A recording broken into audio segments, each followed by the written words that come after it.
Thank you for waiting. I finished checking your adventurer handbook. We have no other urgent commissions on the books at present.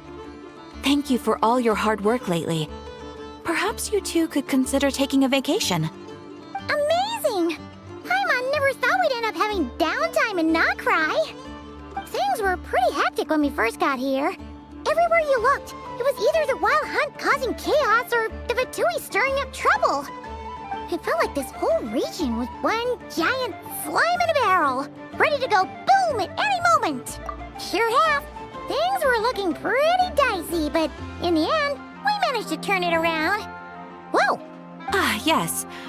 Are you two aware that the Moon Prayer Night is soon to take place? Oh, yeah! Wait, why do you mention it, though? Do people in Nasha Town celebrate it, too? You're partially right.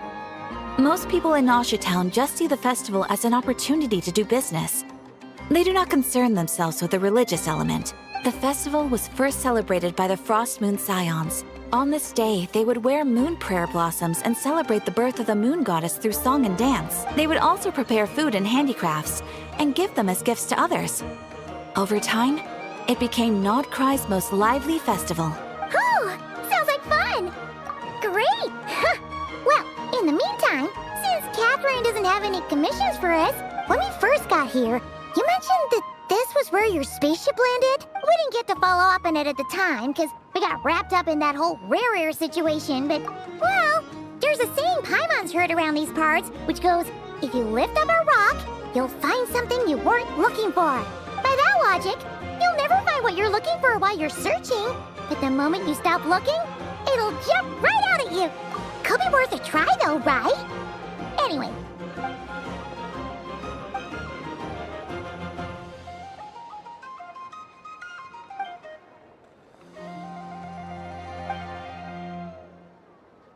What's wrong?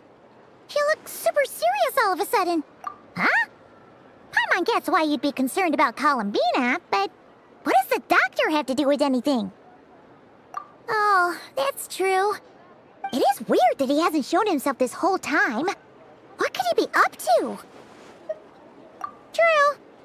Paimon would much rather deal with Marionette anyway. She says the meanest things, but maybe it's the pressure of being a Fatuse? Especially as a Harbinger. Does she feel like she's gotta act tough to keep up appearances or something? But then, every time we headed out with Rarier, she always wound up having to repair Polonia and her other robots. That's gotta sting.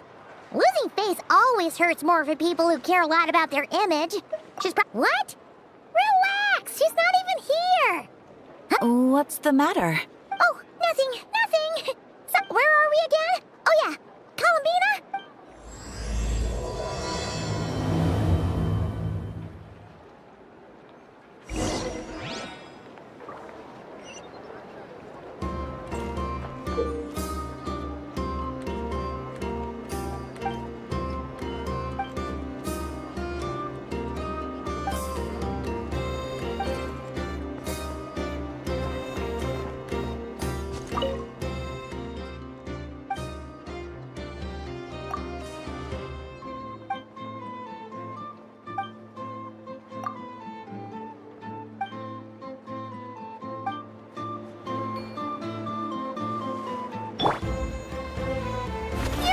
Anywhere. Last time this guy came over to the curatorium, he asked us to find him a secret shortcut between Nodcry and Snezhnaya. Yeah, right.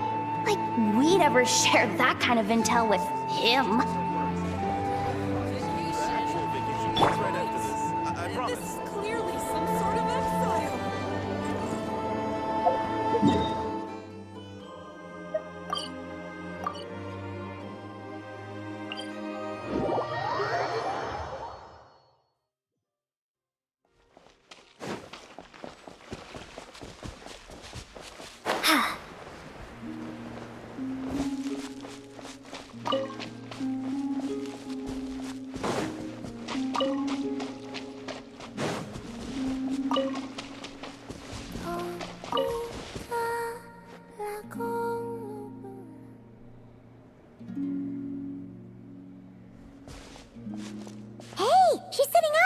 Is me sitting here a rare sight? No, we just thought you'd be resting. Perhaps I would have been, were it not for the sudden arrival of some unexpected guests. Not that I consider it a disturbance. After all, you are the only ones who are free to enter. Would it not be a little unfriendly of me to lie down while we speak? I didn't realize you put so much thought into little things like that.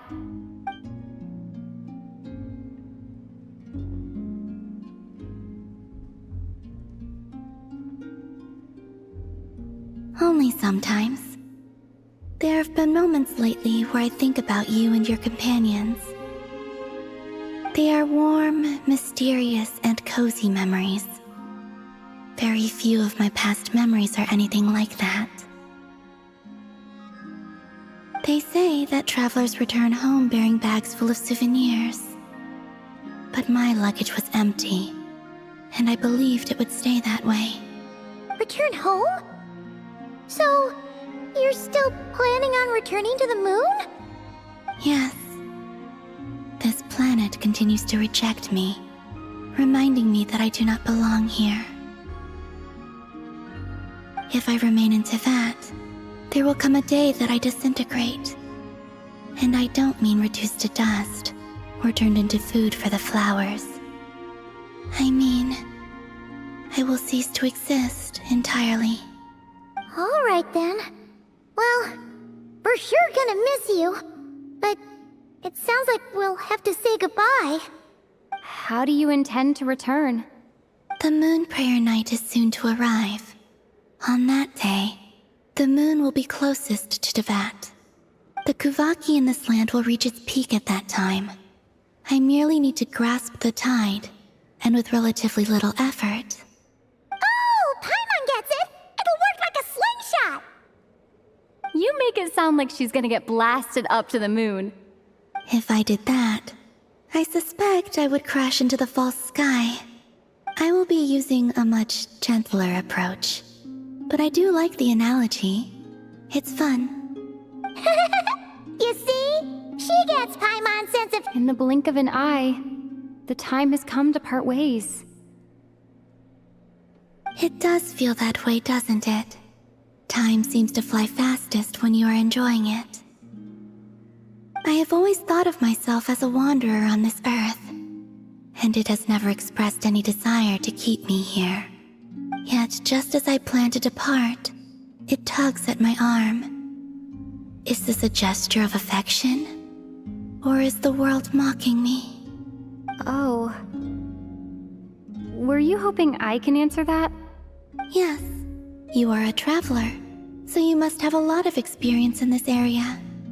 Then, what I would say is, enjoy the moment. That's right! Don't overthink it! Happiness is happiness and joy is joy! The point is to enjoy it! I see. Then what I would say is, even though I am very tired right now, I am still happy. I can't tell from the tone of your voice. Oh, really? You don't think I sound happy? I'm just kidding. I could tell you were in a good mood today from the moment we saw you. Ah, a joke. Albeit not a funny one. Anyway, I assume you're here about you-know-what. Give me your hand. Actually, it's not that. There's something else we wanted to discuss with you. Oh, then, do you still want to give me your hand? Or not? Sure.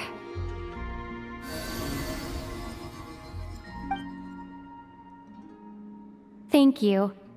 So, I've heard that in the moon prayer nights of the past, people here would hold celebrations in the moon goddess's honor. Since you helped so much in our fight against the Rehir of Solnari, I think you deserve a farewell party before you return home.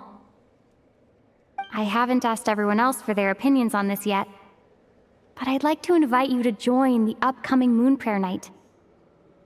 I've never joined a moon prayer night before. I'm not sure what I would even do. Oh, don't worry about that! We take care of everything! All you need to do is show up. Of course, there's no need to force it if you're not feeling strong enough. It's just... But they call me Kutar, and the Fatui have an arrest warrant out for me. I shouldn't appear in public right now.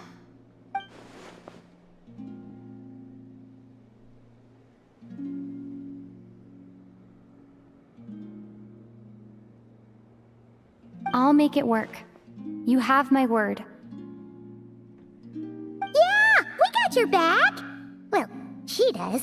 Paimon's actually not too sure what she's planning. All right, if you're sure. I will not refuse your invitation. I suppose it wouldn't hurt to pack a few more sights from this world into my suitcase before finally learning what my homeland looks like. Oh, if you see Lauma, please tell her that my answer to the question she asked me is neither yes nor no. Rather, it is, there is no need. That was kinda cryptic, but sure. Guess it's between the two of you. We'll pass along the message. Bye for now!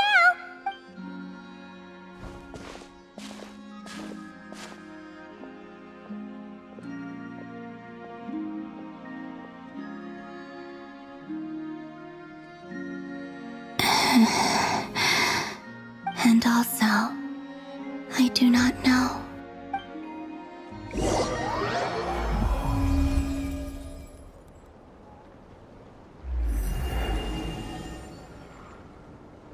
Since she's agreed to join the festival, let's go see who else wants to take part. Lauma's gotta be the person most familiar with the Moon Prayer Night. We should start with her. Also, what exactly is your plan to keep her safe? Not sure yet. I'll figure something out. What? Are you serious? And Paimon even gave you her vote of confidence back there! When did you become so sneaky?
Hey, Lauma! It's us!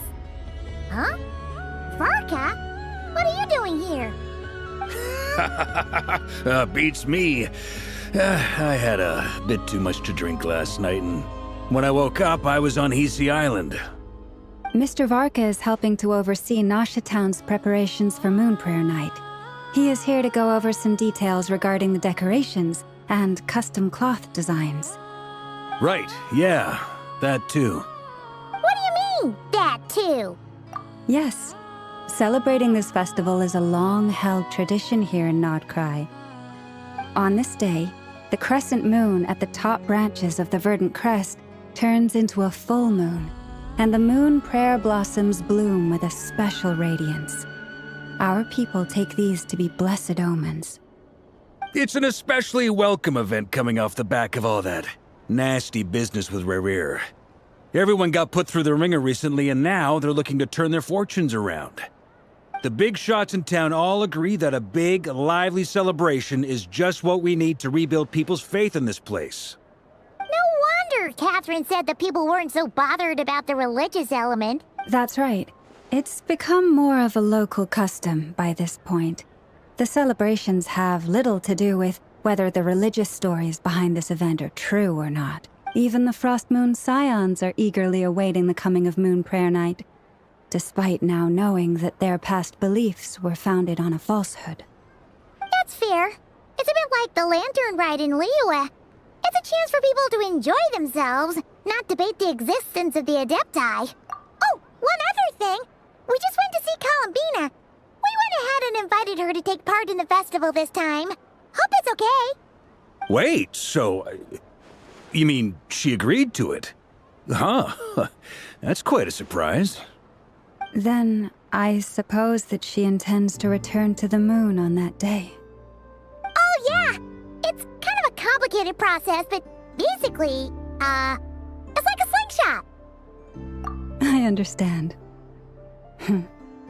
In truth, I had a feeling that she might make such a decision. Well, if Kuthar has decided to participate in the festival, we should prepare accordingly. Yeah, exactly. She was saying how it could be risky for her to show her face in public. We were wondering if there was any way we could hide her. Unfortunately, the people who carved the statues did an excellent job of capturing her likeness. It will be very challenging to hide a goddess whose face everyone is so familiar with. Darn! We may have bitten off more than we can chew here. Nah, don't sweat the small stuff. We can handle that. Huh? Are you saying you have a plan? Not as such, no, but the most important thing with a festival is to keep the mood light and your spirits up. You can't go preparing for a festival with those long faces. You'll never convince anyone to enjoy themselves. The Mondstadter spirit is strong with this one. As it happens, I agree with Mr. Varka.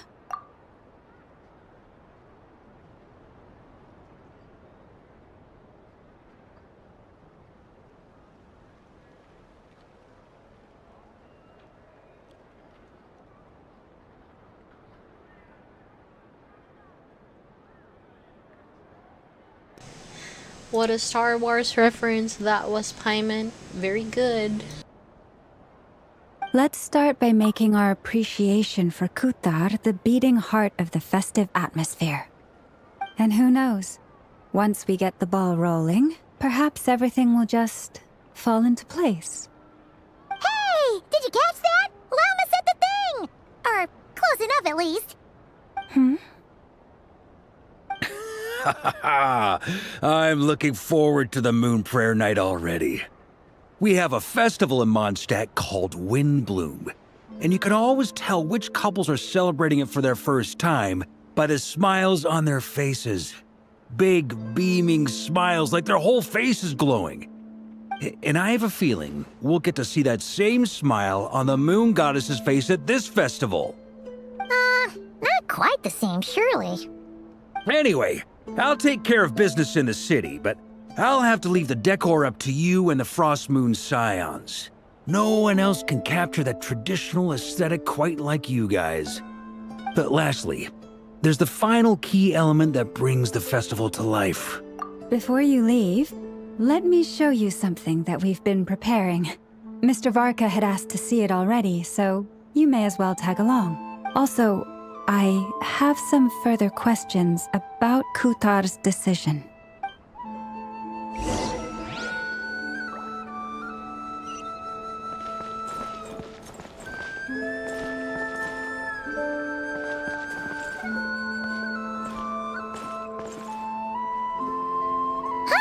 What's this?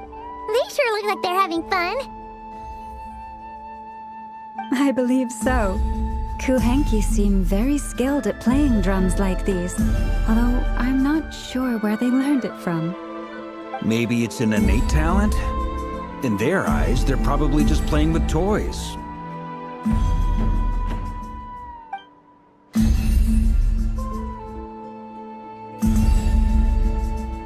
Wanatar! You want to play too? Yeah. She looks more confused than anything. Maybe we can teach her next time if we get the chance.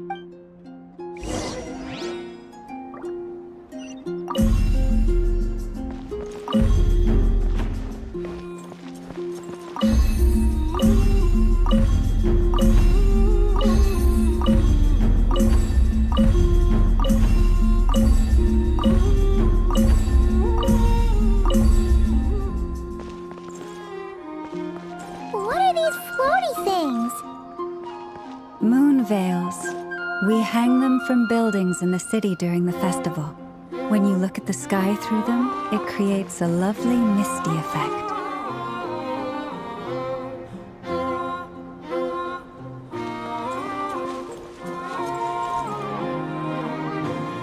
Everyone seems hard at work. They are preparing items for Moon Prayer Night. For instance, the sculpture being made over here, Mr. Varka and I were just finalizing the details of where it will be placed. Ah, there she is. I didn't know the finished article would be so large. Not to worry, though. All the necessary arrangements have been made. Just let me know once it's ready, and I'll get some people to ship it over. You have my thanks. And over here, we are preparing a very traditional confection. Oh, look at all these colors! It looks great! Can Paimon try? Of course. You bet! So, If you included those in the Feast of the Moon, I bet Paimon would have joined the Frost Moon Scions by now. There will also be verdant crests like this present in Nasha Town during the festival. The timing of Moon Prayer Night is not completely set in advance. We make a rough estimate, then observe the changes in the verdant crests and moon prayer blossoms to guide us. As such, the wait itself is a fun feature of this particular festival.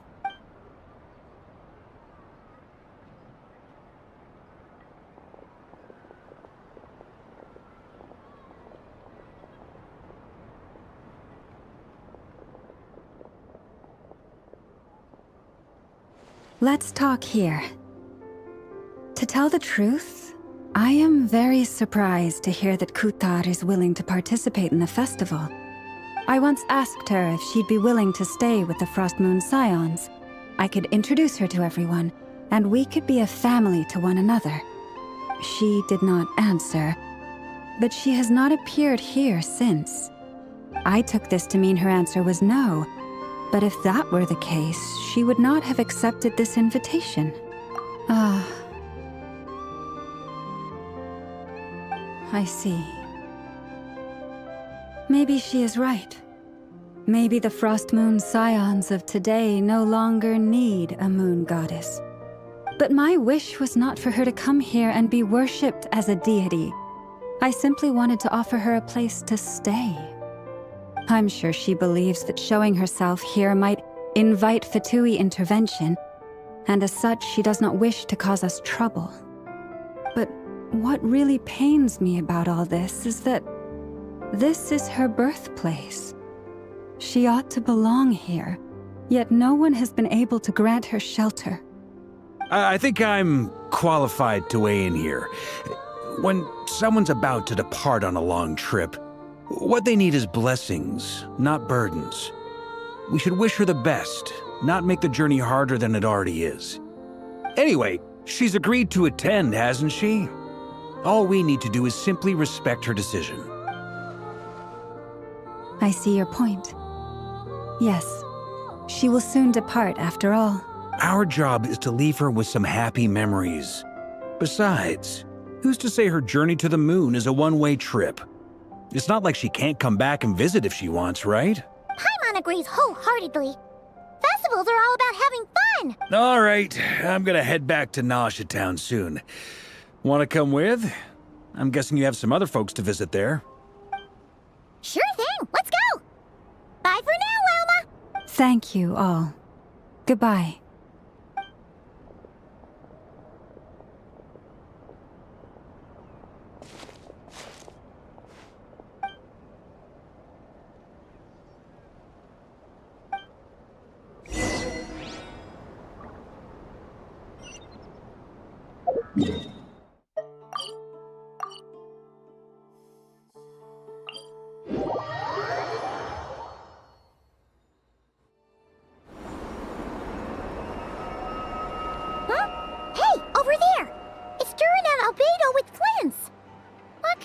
Chatting about?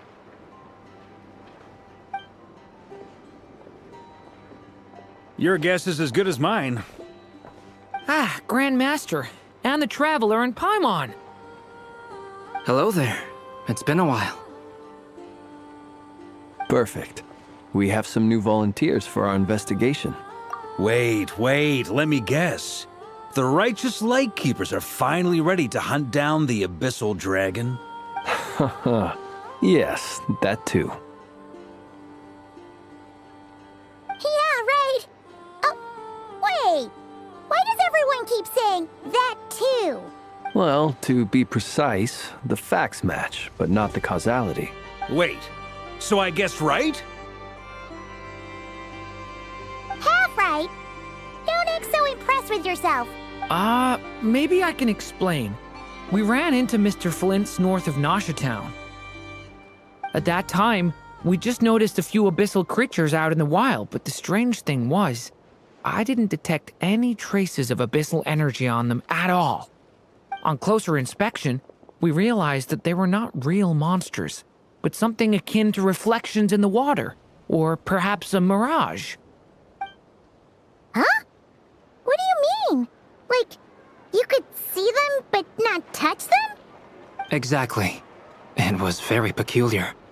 They roared and tried to attack us, but we could not make any physical contact with them. I think I've heard of things like that happening in Nocturne before, but I don't know much about it. Yes, it's a known phenomenon. Mirage-like illusions tend to appear in Nocturne in the run-up to Moonprayer Night. From a distance, they appear quite real. I myself thought that Misters Durin and Albedo were locked in battle with abyssal monsters when I first arrived. But after sharing intel and investigating a little further, we can confirm that these illusions are harmless. There is no great cause for concern. All the Mirage stories I've heard are either animals, rocks, or small houses. Abyssal monsters, though? That's a first. It's a first for me, too. So I'm planning to look into it further just to be on the safe side. I intend to inspect a few more locations. What about you two? Any plans? Alice contacted me a few days ago. She'd like me and Durin to assist her with an experiment. But we lost contact shortly after receiving the message. I'm sure that comes as no surprise to anyone familiar with her. We don't know when the wind will blow, yet when the wind blows, we will know. That, in a nutshell, describes how Alice operates. Yeah, that tracks.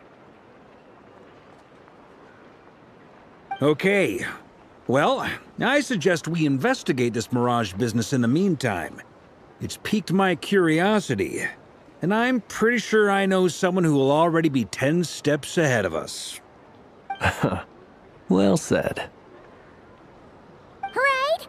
Whatever's happening in Nocturne, she always seems to be the first one to know.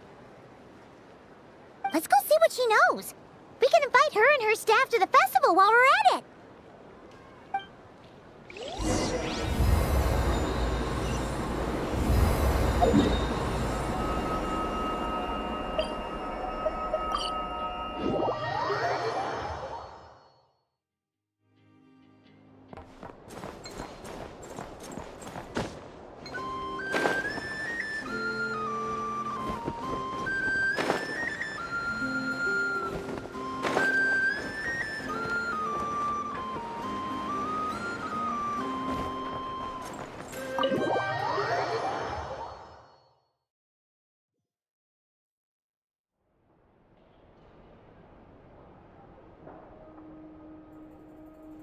You're right, I have noticed.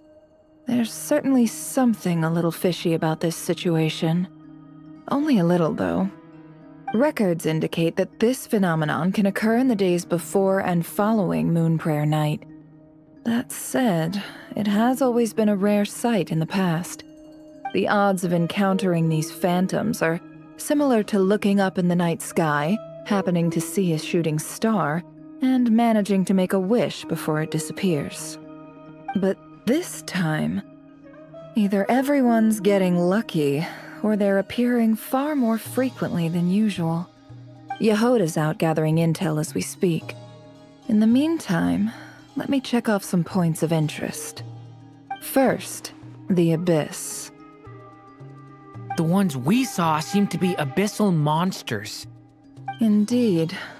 But we have identified one location where many more of them have made an appearance. And not just monsters, but human phantoms, too. Given the scale and nature of the phantoms, it's almost as if someone's last memories are coming to life. Or perhaps the memories of multiple people. Oh. So you mean the phantom monsters are hunting down the phantom humans? Exactly. The phantoms can interact with each other, but we have no means of intervening. In addition, some of the human phantoms would seem to be from the very distant past. This is clear both from the clothing they wear and the stories they tell. They claim to be from Hyperborea, a name which I've heard from Lauma before. If this is true, it means they must be from 6,000 years ago. Did Paimon hear that right? It sounds like this merits further exploration. That'd be a big help. I'll leave it with you, Albedo. My knowledge of ancient history is non-existent. I used to doze off every time the pre-Knights Favonius era came up in class. It's quite a miracle that you were able to understand these phantoms' speech, given how long ago they lived. I suppose you're right. But I'll leave the archaeologists to ruminate over that conundrum. As an intelligence broker, my sole interest is in the value of the information I gather. Which, in this case, hopefully means earning myself some good favor with our dear Lady Moonchanter. So calculating. Whew. Sounds to me like we could split the work up. I think the abyssal phenomenon is best left to Albedo, Flint's, and me. Agreed. It coincides with my duty as a lightkeeper. For my part, I'd like to understand the abyss better. Even a little knowledge would go a long way. This is certainly a rare opportunity to study the abyss. But even rarer, perhaps, is the chance to make contact with the ancients. The Curatorium will take the lead on investigating the Hyperboreans. We put in the work to learn what we know so far. It seems only fair that we get some quantity of exclusive intel. That just leaves our trusty team of 2 unassigned. Since you became an honorary knight, of course. This was part of my grand plan all along. Ha ha ha! Oh yeah, by the way, we managed to convince Columbina to come to the Moon Prayer Night celebrations. Would you and Jahoda like to join too? She agreed to that?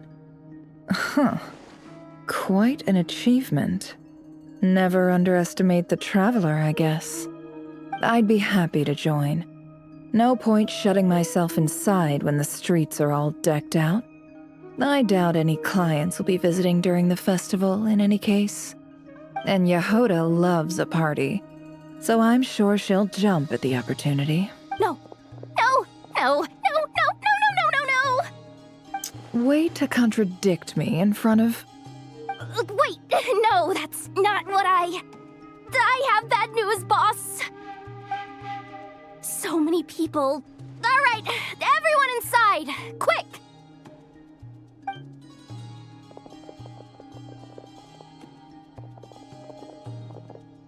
This is gonna sound crazy, but hear me out.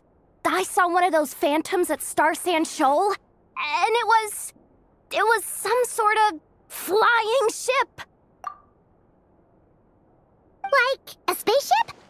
That's gotta be the one you came to Tibet in. You said you saw the same thing through the moon marrow, right? Huh? You already know about it? Wait. Back up. You came here in a spaceship? Now my mind is blown! What's it like on the inside? Was it like flying through space? I wanna know. Yep, exactly. Huge discovery. You're the best. Wow. Really? I guess that decides where we're heading next. Come on, don't look at me like that. I know the spaceship doesn't have anything to do with me, but you don't want to leave me as the only one twiddling my thumbs, do you? Please? Fair enough. In that case, let's meet back here to discuss our findings once we're done. I wish everyone a productive investigation. You too.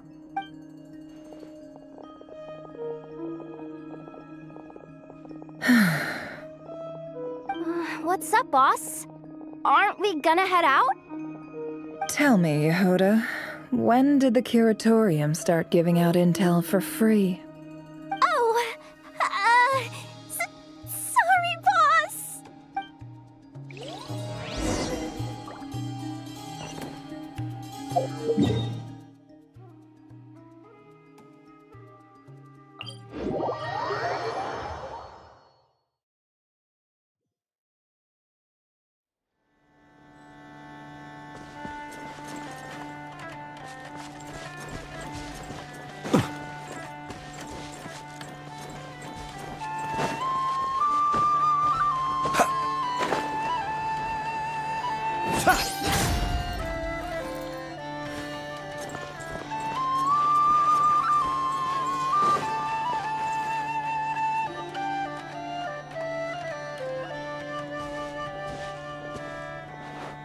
Well, what do you know? Jahoda was right on the money.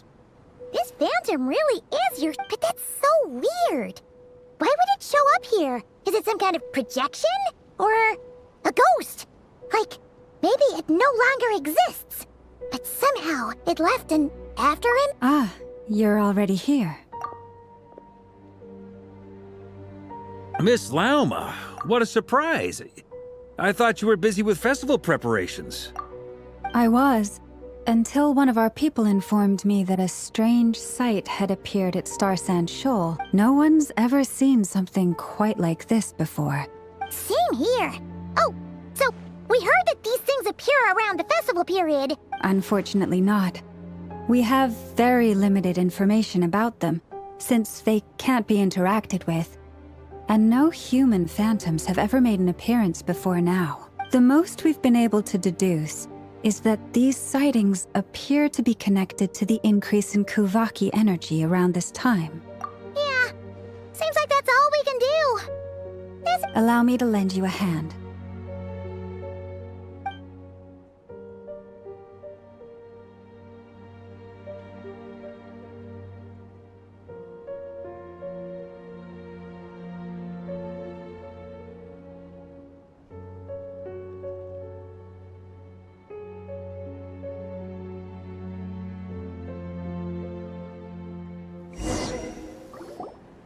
Everyone, our friend here should be able to provide us with some information.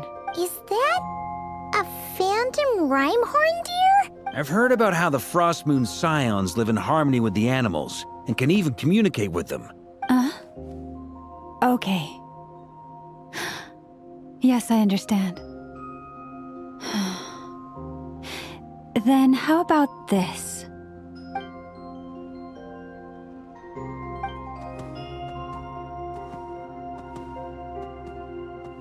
Oh, it's leaving. It appears to share our curiosity about this giant spaceship, so I asked it if it wouldn't mind investigating along with some friends. In return, I told it about some nearby spots where the wild fruit grows abundantly. We may live in a different era from these phantoms, but I trust that the terrain, climate, and ecology here are more resistant to the effects of time than some things are. Let's give them a moment and hope for the best.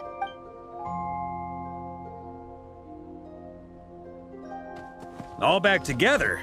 Must have been a lot of fruit. Indeed. Now let me ask them some questions.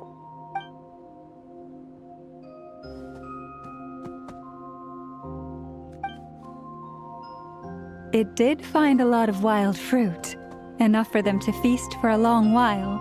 This puffin circled in the air several times, but didn't spot anything out of the ordinary. Certainly nothing to do with the spaceship. Huh. Well, it definitely makes sense to get a bird's eye view. Indeed. Other than that, I was also thinking that the world these phantoms see is also different from ours. Oh, I get what you mean. The wild fruit exist in both times and spaces, but there might also be things that only exist in that space-time, which we can't see. Good point. Blunthorn rhinos can use Kuvaki to shift great rocks, but this one says it couldn't get that ship to budge by even an inch. The sniffer mole tried too, but despite being a skilled digger, it could not get through. They say that the spaceship looks robust and undamaged. It seems completely impervious to any and all attacks. Whatever lies within is well defended from harm. So, just like us humans, there was nothing they could do about this spaceship either. Yes. Still, they deserve our thanks. We are grateful for all your efforts, dear friends. Now go, and enjoy your feast. I've noticed some other human phantoms gathered nearby. Come on, let's go talk to them.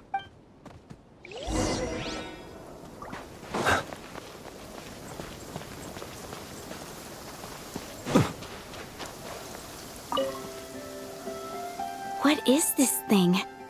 I've never seen it move, and there's no way to get inside. Goodness knows. My grandpa says it's been sitting here at least since his grandpa was still alive. What about his grandpa? Did he say anything to your grandpa's grandpa about it? Huh? I don't know. In all likelihood, it was here back then too. Hard to imagine something this huge could move. Guess that means that as far as they're concerned, this ship's been around a long time.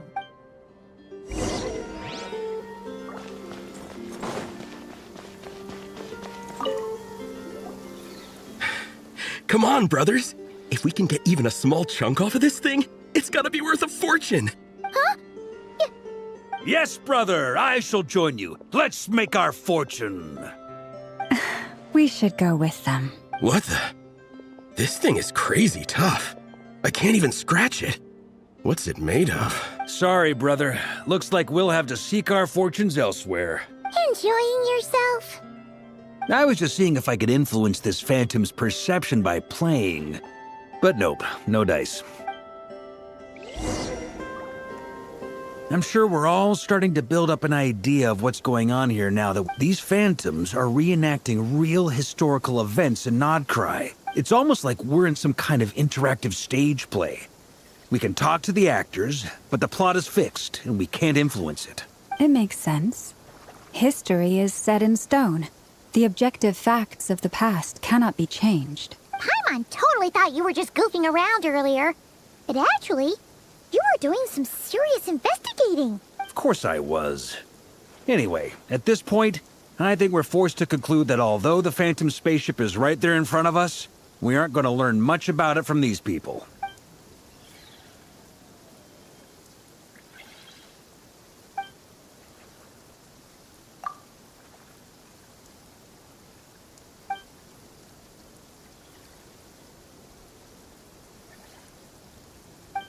Don't be discouraged.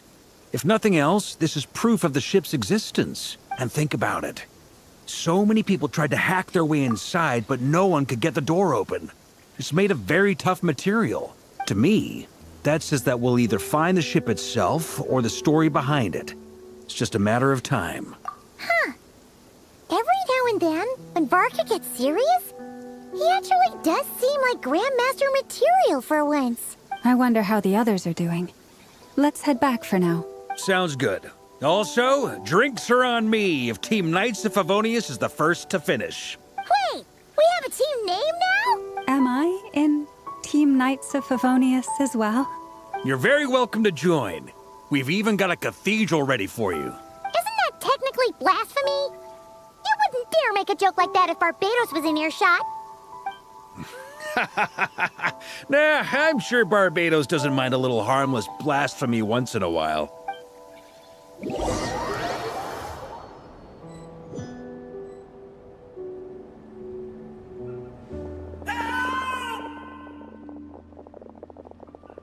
Oh, no! Get away! Oh.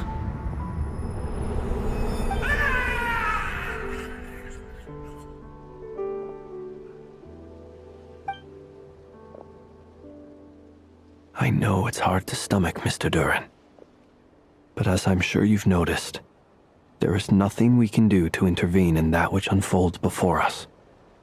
But we have to at least try. And try you have. but are you aware of how many unsuccessful attempts you've made now? I wasn't keeping count.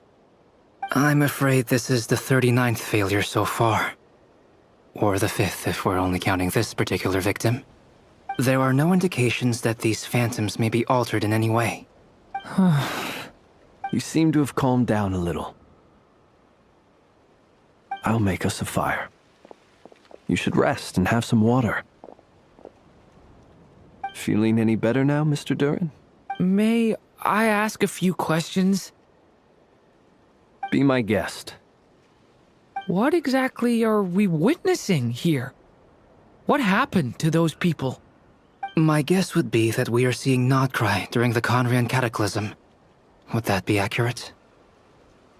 Conria. That is correct. As you know, once the Abyss senses even the tiniest crack, it floods in and spreads like wildfire. There was a time in the distant past when it permeated all of Nodcry, causing immeasurable harm.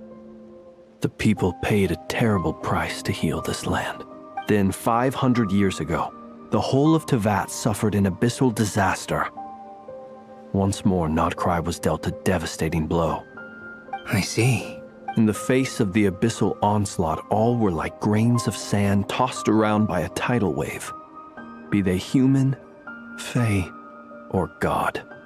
The moment you witnessed is but one drop in a whole ocean of catastrophe. All right.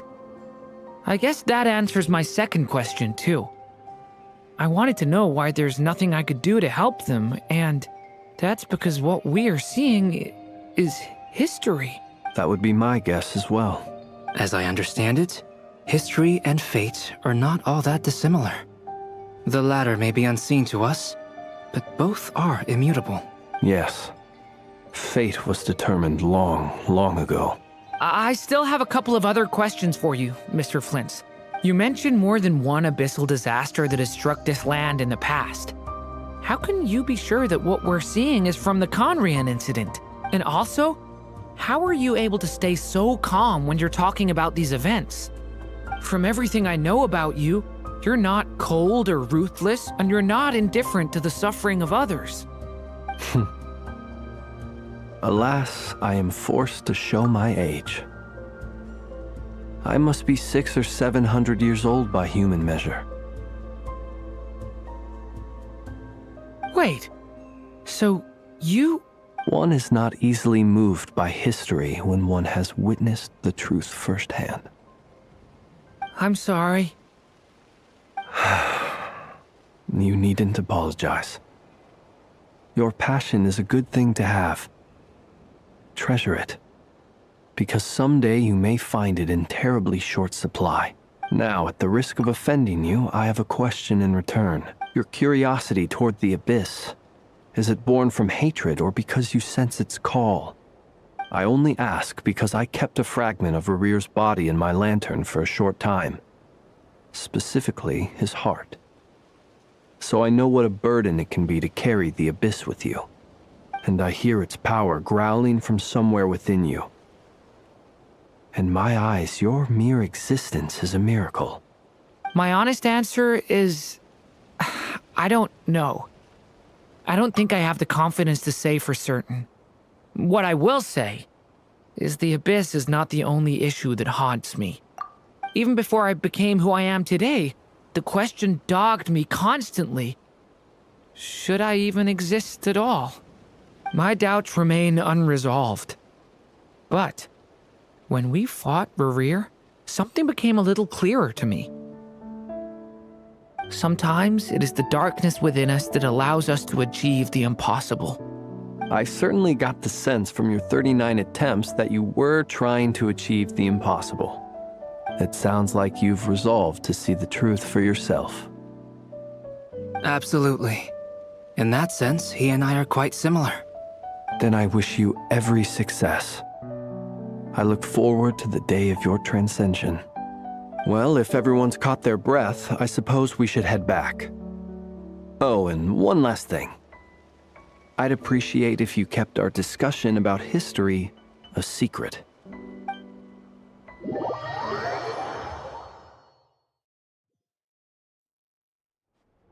Incredibly, our separate investigations led us all to the same conclusion.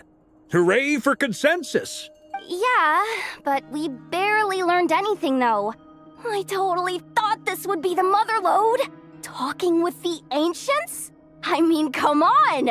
But nope. All we got was useless snippets of conversation. And all this stuff about moons and hyperopia. What a load of baloney. Seems like people back then had a few screws loose. I understand your frustration. We found the same issue. Each phantom only showed a very brief moment in time. There isn't much value to be found in these miscellaneous fragments of a civilization's history, no matter how glorious it may have been. If there's a silver lining, it's that these phantoms are harmless to the present reality. They shouldn't get in the way of the festivities. Paimon agrees.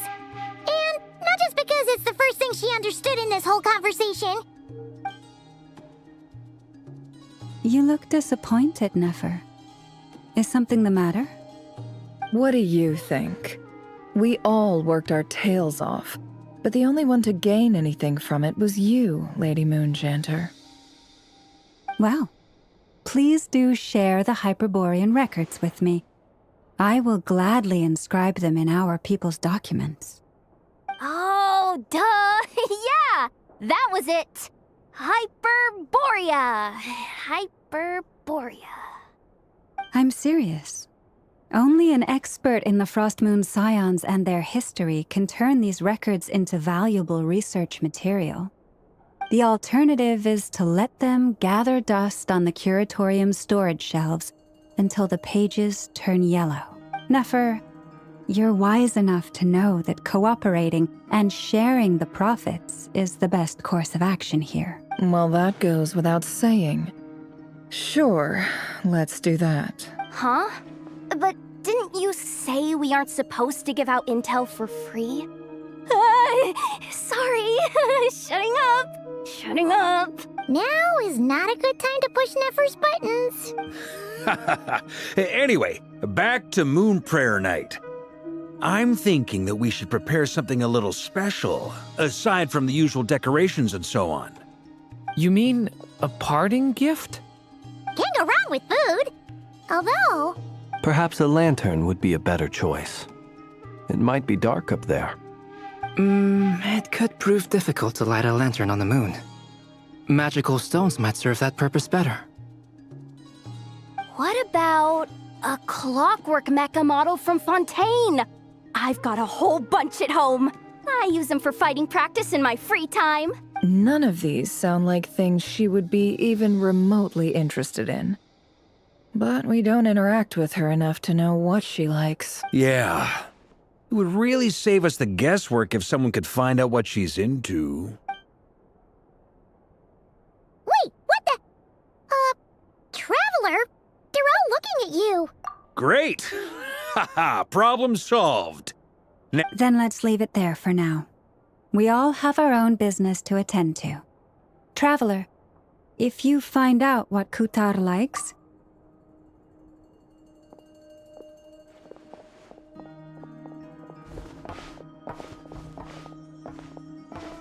Is something the matter? I'm fine. It's just...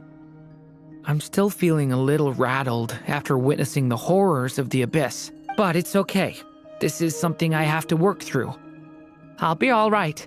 Thanks for your concern. Well, don't put too much pressure on yourself. If you ever feel like something's wrong, physically... Come on.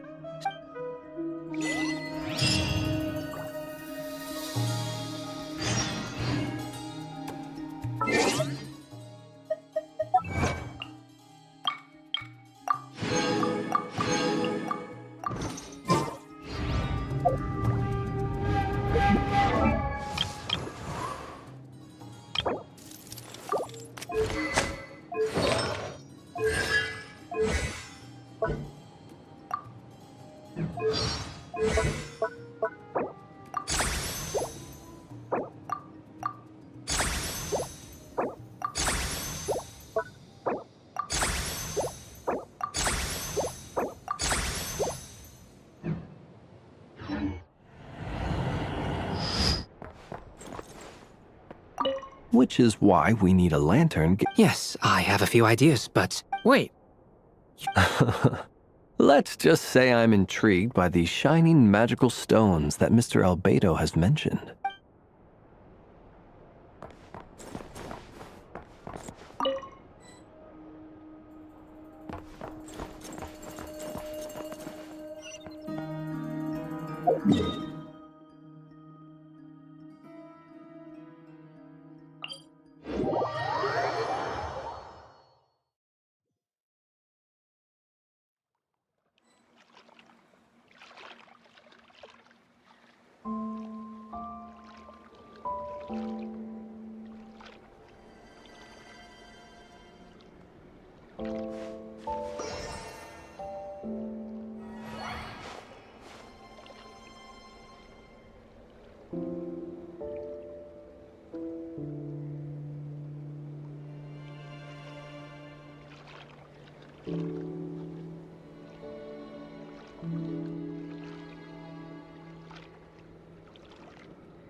Weren't there a few Kuhenki here last time, too?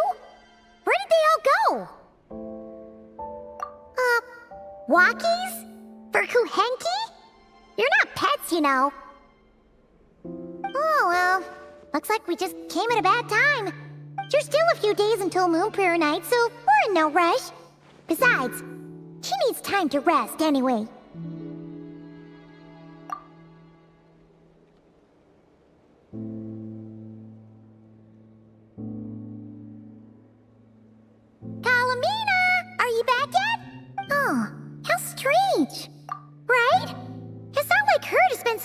Outside?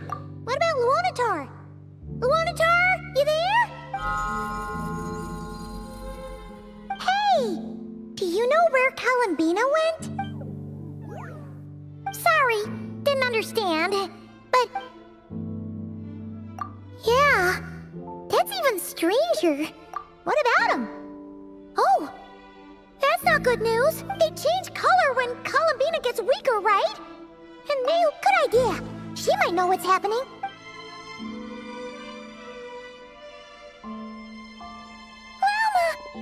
Ah, it's you.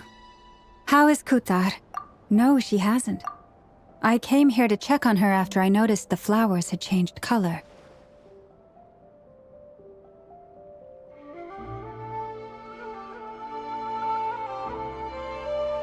Based on past precedent, she must be very weak right now. Even getting up to walk would be a struggle. It seems unlikely that she wandered off outside. Not to mention that she doesn't do that at the best of times either. So yeah, this is super weird. No. Very few people are in the know about Kutar's whereabouts. Come on, let's go to Nasha Town. If anyone has seen her, someone there will know about it. Makes sense. Let's go!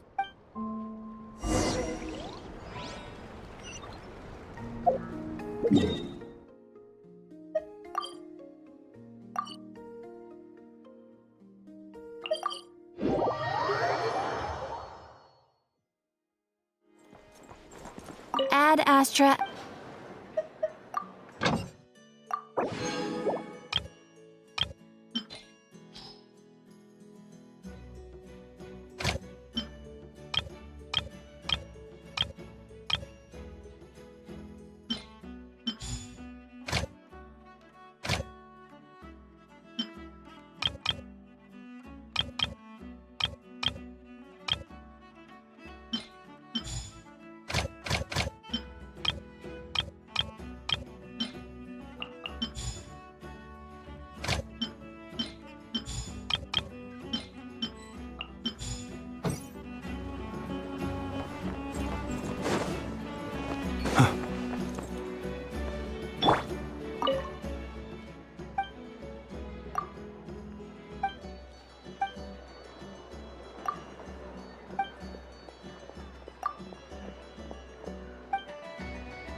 student from Snezhnaya, huh? I wonder what their schools are actually like. They must provide free meals, right? Wait, does the academia provide free meals? I'll have to ask Boss Neff when I get back.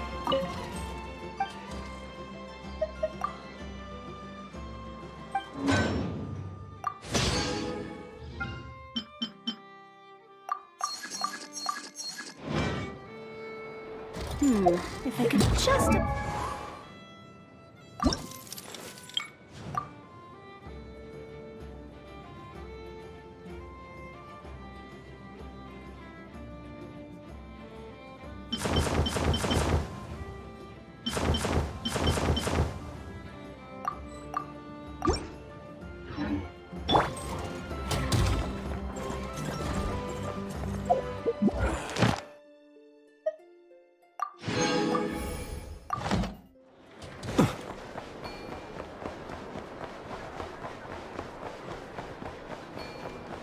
Ad Astra.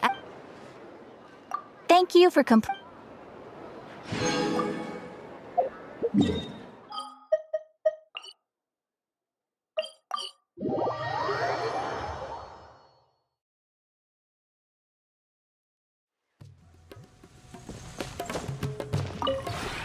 This realm is...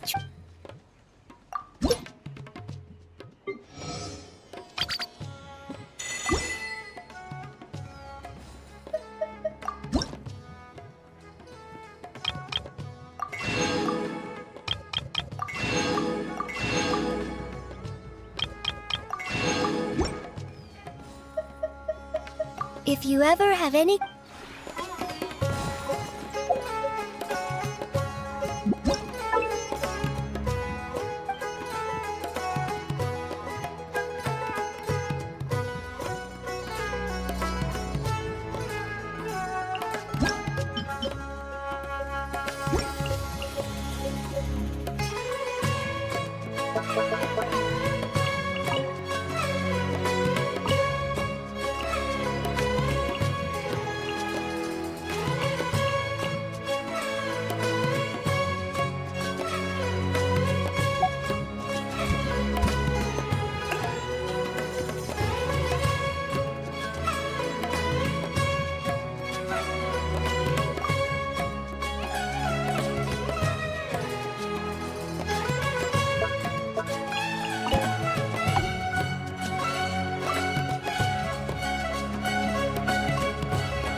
moment.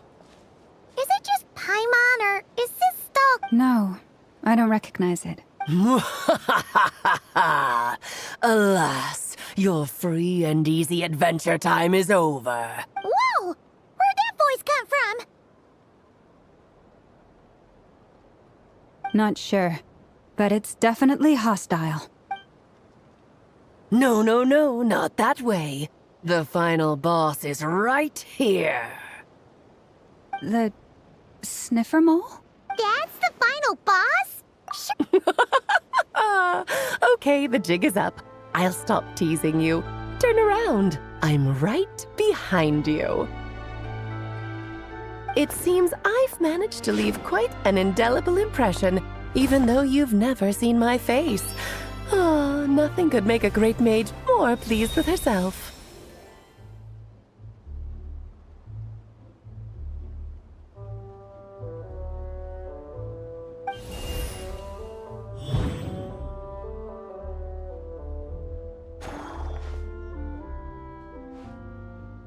What is going on?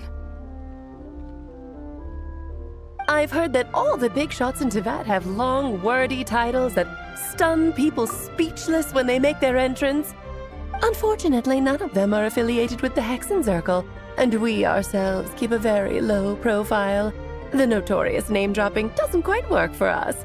Still, I, for one, think I'm really quite amazing. So that didn't stop me from coming up with a title anyway. Alice! It's really you this time? Not a lantern or a Dodoko, but Alice in the flesh? Oh, that's right. So, what do you think? How does it feel to finally meet me? You look like... What is that supposed to mean, I'm the mother of Klee, Tevat's #1 cutie. How old could I possibly be? So she's a friend of yours? Kind of. This is actually the first time we've seen her in person. I see. Madam Mage, that was, quite a powerful entrance. I certainly won't be forgetting it anytime soon. It's okay, Lauma, don't force it. Paimon will do the honors. This is Alice from the Hexenzirkel. She's a friend of ours. And of Arcus, too. That's right.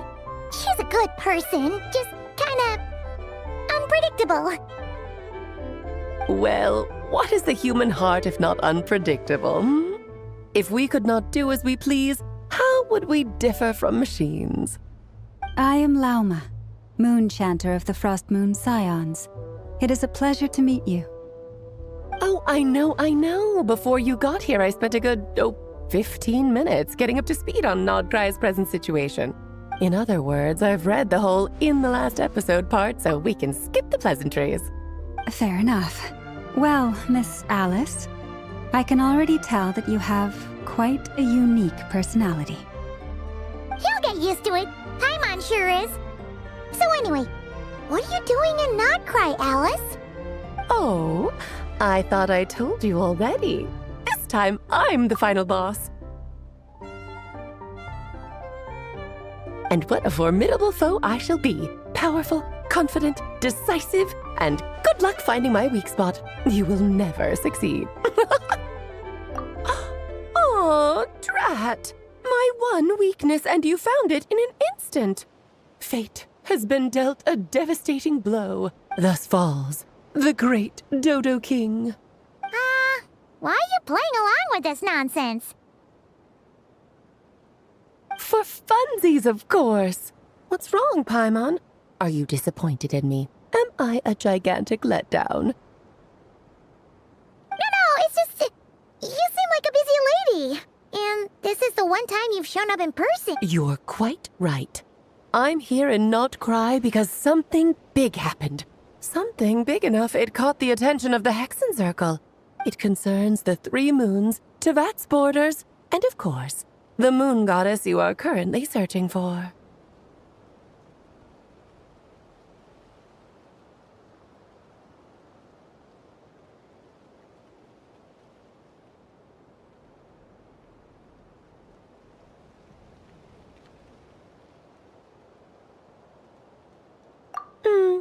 Kind of.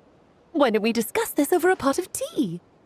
My main reason for coming on this trip to Tevat was, of course, to have some fun. But I do technically have a job to do as well, namely, maintaining the stability of Tevat's borders. I'll skip over the complicated parts, but to sum it up, abyssal energies are all that lie beyond Tevat's border. We'd find ourselves in a real pickle if they ever made it through. And the phantoms you've been seeing are a sign that the border has been disturbed. No wonder they tend to show up around Moon Prayer Night. Is it because the real moon is now so close to us that its power can cross the border? In part, but only a negligible amount passes through. Just enough to influence the verdant crests and so on. And as you've noticed, there has been an unprecedented number of phantoms appearing this year. The influence of the moon beyond the border cannot explain this. No, there is another far greater factor at play, the trilunar syzygy. A trilunar syzygy. Eons ago, before the heavenly principles came to Devat, it was the then 3 moon goddesses who controlled the laws of this world. Oh, that's exactly it! The 3 goddesses split these powers amongst themselves, promising never to consolidate them into one singular body. This was meant to keep the world stable. But, fast-forwarding to the present, the eternal moon's marrow is with you, while the iridescent moon's marrow, which should never have appeared in this world, has been retrieved. Add that to the presence of a moon goddess in the flesh and... the power of all 3 moons is gathered here in Nocturne. There hasn't been an event like this since the War of Funerary Flame, and it's having a noticeable effect on Tevat's borders. Because I wish to give my darling daughter a peaceful, sunny environment to grow up in.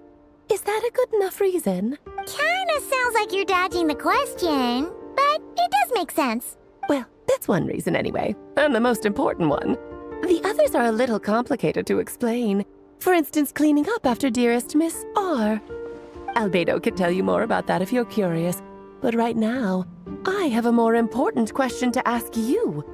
Why are you collecting the moon marrows?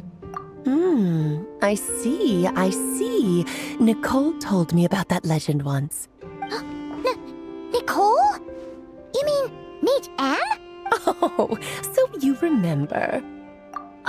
Yes, of course. That was a story about fate, her area of expertise. But back to the story of our dear moon goddess. I'm afraid her intended method of returning to the moon is unlikely to work anymore. What does that mean? She may be missing, but she hasn't gone anywhere. She has disappeared.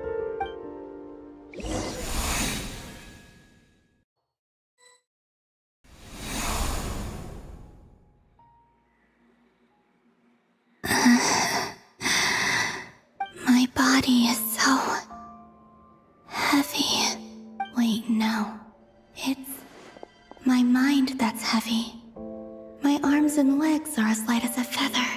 What's happening to me?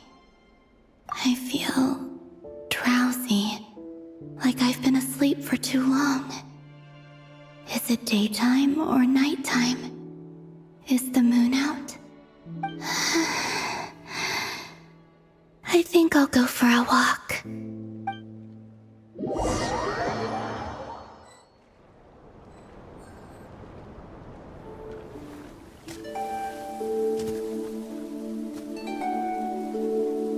Are you out for a walk too? Huh?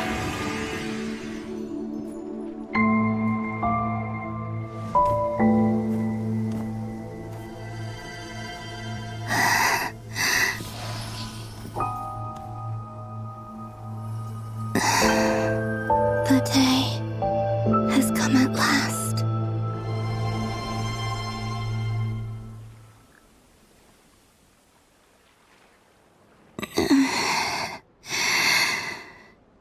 Have I grown so weak that I can't even sustain my physical form?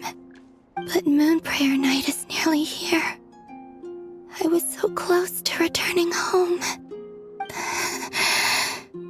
Death is near. Is this how it ends for me? Will I return to the moon after I disappear? Or... I don't want it to end like this.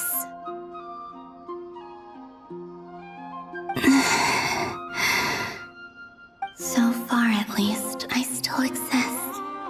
Even if not physically, I can still feel. But as my power wanes, I'm sure that too will fade. I suppose I might take one final look at this world. The world where I was born.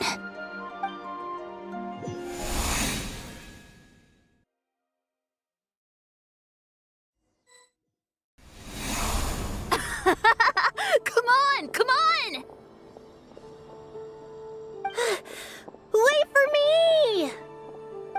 Frost Moon Enclave.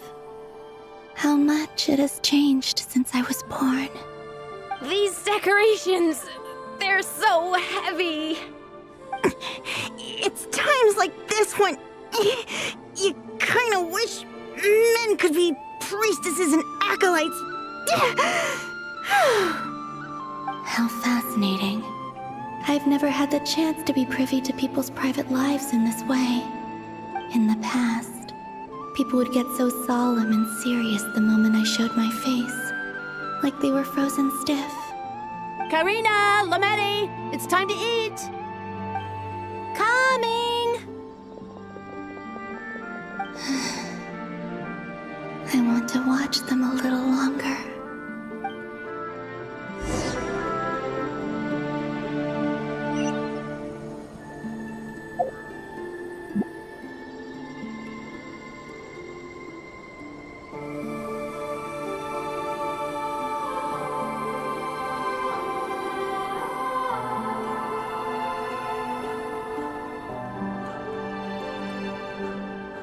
I'm sure you're both tired from playing all day. Come on, eat up. A plain, humble meal. Huh? How come Lametti got a midsummer berry dessert? Oh, I always get Lockaberry.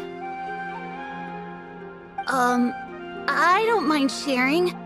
You can have a bite of mine if I get to have a bite of yours. They're sharing food? I've never shared food with anyone before.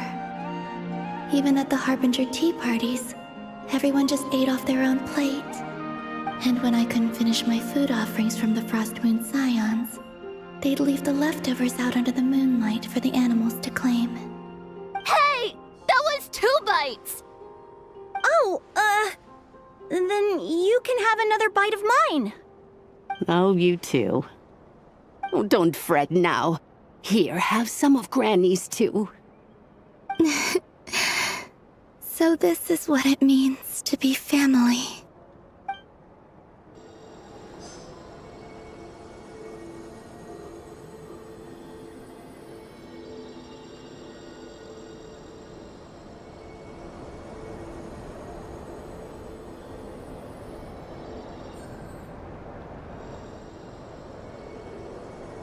So just fill these balloons with air, right? Yep. Try a couple now to test things out. The rest can wait till Moon Prayer night. Think fast. Rita! Teasing an acolyte of the Frost Moon Scions? Surely that's a punishable offense. Take this!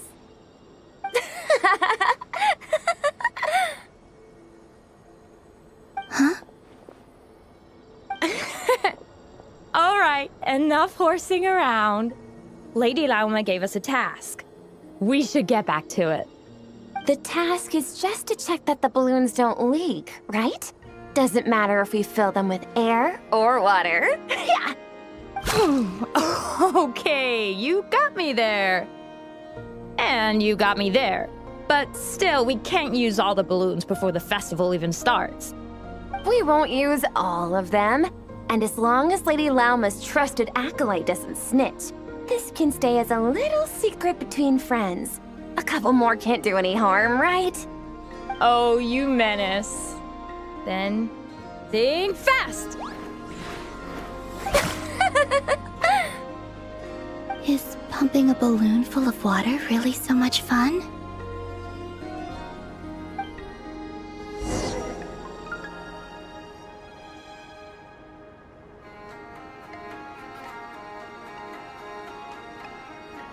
I'm seeing so much that I'd never usually get to see.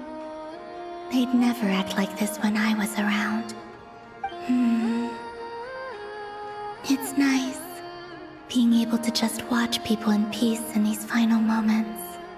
What a rare opportunity. I think I'll go take a look around Nasha Town, too. Maybe the Traveler will be there.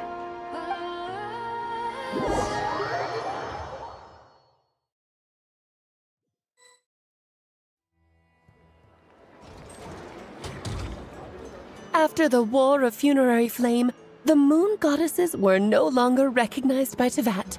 They lost the whole foundation for their existence. That's why the moon goddess's strength is fading. She cannot withstand the world's rejection of her.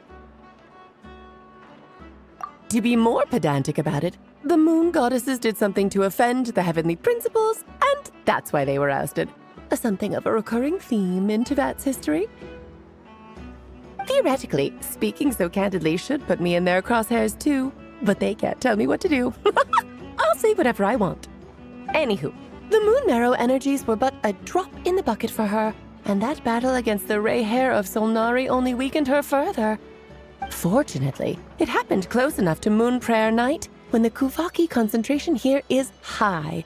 That's the only reason she managed to survive this long. What do you mean, fortunately? You said she disappeared. We're too late. Oh, what a headache. I thought this was all common knowledge. I guess I have some more explaining to do. Okay, buckle up. It's time for another lecture.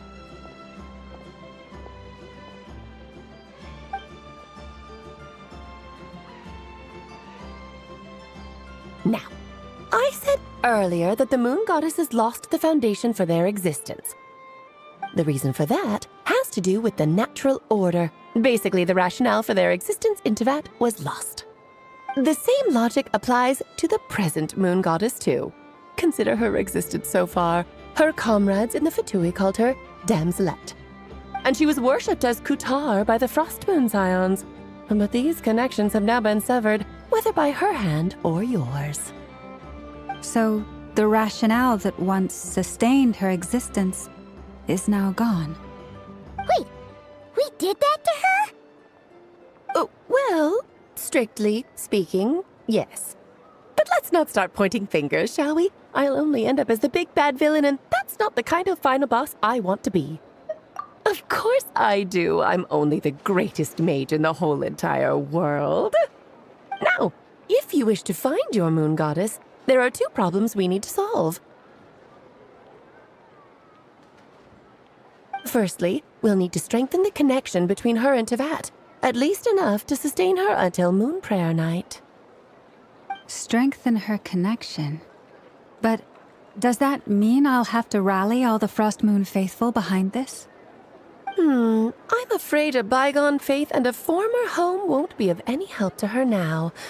Do you know her name? Her name? Oh, yes. Names are very important things. A name is a fundamental concept that anchors one's entire existence. Then your first job is to find it. As a moon goddess, I'm sure she must have a name she identifies with. Neither Columbina nor Kutar is her true name, and she's never really accepted either of them. So, finding out her real name is enough to sustain her existence? Yes, I know it sounds like a small step, but every journey begins that way. So for now, that's all we need to focus on. The second problem is with her plan to use the moon marrows to return to the moon. Unfortunately, piercing through the false sky will take an enormous amount of power. Given her current condition, she won't be able to provide anywhere near enough power, even if she recovers her physical form. But no need to fret. Nicole's the expert in this field, and I'm sure she'll figure something out. Wait, Mage N is going to help us out too? That means we've got 2 Hexacircle mages on the case. This is turning into a pretty big deal. Actually, this is more of a side quest for me. Like you said, I'm a busy lady, so I can't stay for too long. I'll have to return to Teyvat's border soon. That's the upside you get for looking out for my little Klee. Hopefully that will incentivize you to carry on keeping her company in the future. Anyway, jokes aside, you'd better get moving. It will take quite a miracle for the moon goddess's consciousness to hold out till Moon Prayer Night. Oh, I suppose I might as well tell you where Nicole is before I leave. Off you go now. Time to meet your new friend. Oh, yes, and a little suggestion. Don't forget to mind your heads. What? I wonder how Durin's doing. I should really go see him before I head back. You really are super busy. I most certainly am. There's so many children I have to keep tabs on just in Mondstadt. Durin, Albedo, Venti, Varga. Klee didn't make the list, huh? Of course not. Klee is my pride and joy. I have no qualms about her, because she's the best child in the whole wide world. Yep. Klee's a little angel. I'm glad you agree. Well, all the best. See you when I see you.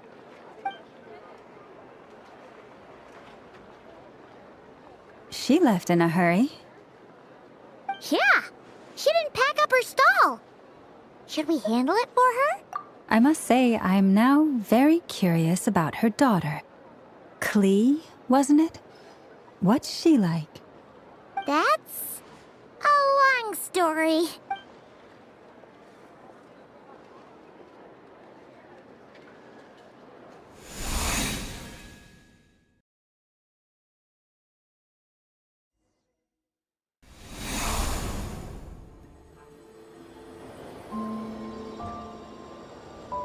What a lively place. I've never experienced Nasha Town like this before. Hey, you old geezer! Who are you calling old geezer?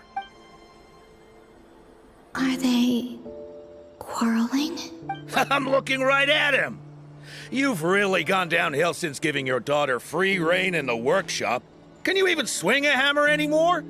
You might as well use that hammer to massage my back for... Don't run your mouth, or you'll get a back massage that'll put you in bed for the rest of your life. I'll bet you send all the materials to your little princess. All right, you've made your point, Uncle Koski. As soon as the materials arrive, fixing your chair will be the #1 priority. And Dad, if you've got time to chat, why don't you lend me a hand? See?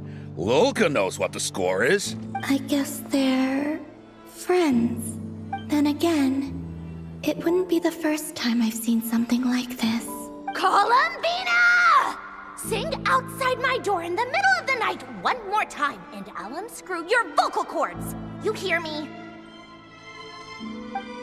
Oh, Zandrone. So that was her way of trying to be friends with me. What a pity. I won't get the chance to say any ugly things in reply.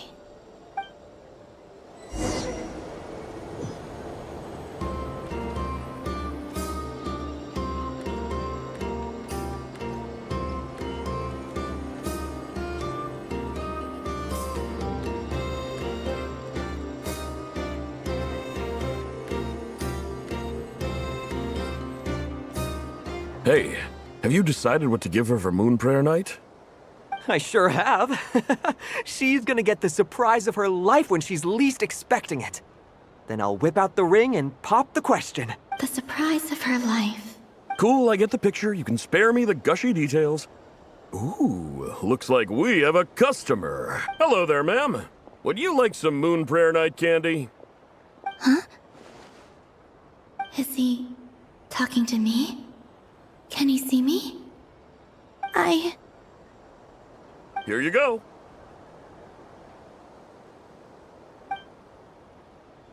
Oh.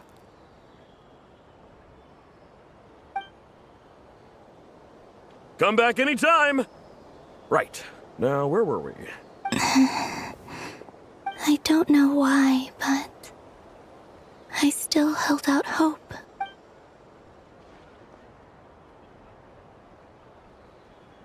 The most important thing right now is to find that mage. This name thing seems super important too, but where do we even start looking? I'd better go pay the Fatui a visit.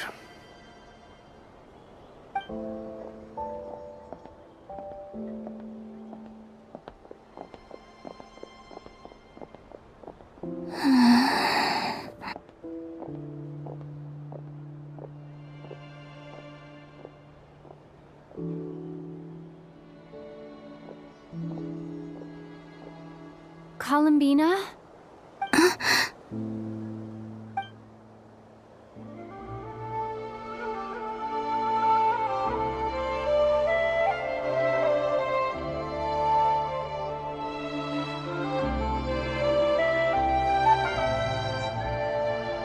Traveler? Let's go! This is no time to be spacing out!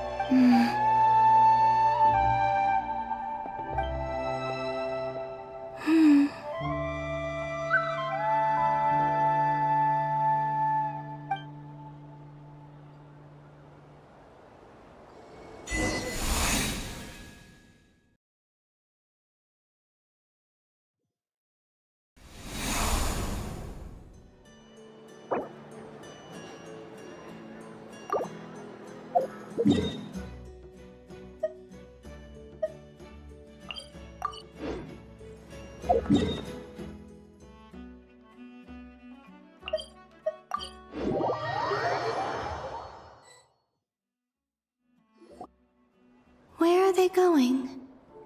They mentioned a mage and... a name? So, Mr. Varka, are you acquainted with this Nicole? Or should I call her Mage N? Not really. We've never met, though she has come up in conversation. From what I've gathered, Alice kinda took Nicole under her wing. Taught her how to speak in a more ladylike fashion, that kind of thing. Huh. Hard to imagine Alice as an etiquette coach. Yeah, Alice is a larger-than-life personality, I'll give you that. But then again, that's why she's able to draw such an eclectic mix of people into her inner circle. If I remember correctly, being an interesting person is actually one of her main entry requirements. So, if you ever wanted to join the Hexenzirkel, I'm sure you'd both be eligible to apply. Hey! Don't go around making promises on Alice's behalf! I wouldn't dare. I'm just trying to paint a picture of the Hexenzirkel for you. Okay, sure. Anyway, since none of us have ever met Nicole, how are we supposed to find her? We can't just go up to every woman in sight and ask, "Hey, are you Nicole?" Maybe something she's wearing will give it away? Like a windbloom pinned to her chest or something. Wait a minute. Alice never said Nicole was from Mondstadt. Oh, true. That would be... this young lady, then?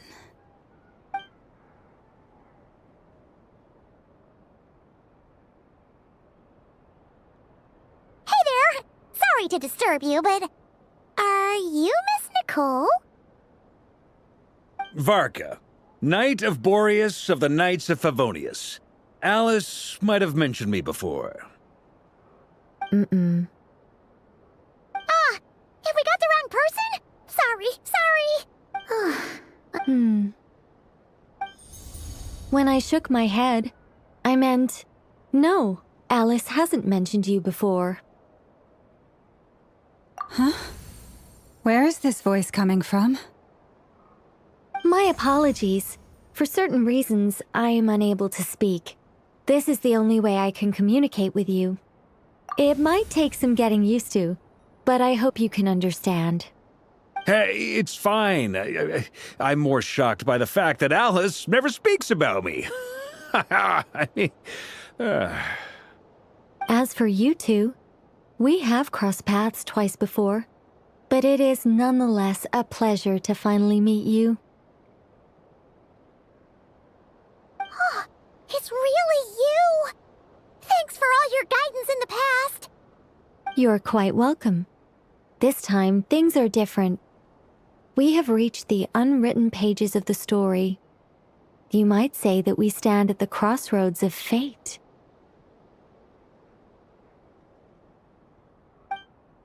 Now then, allow me to formally introduce myself. My name is...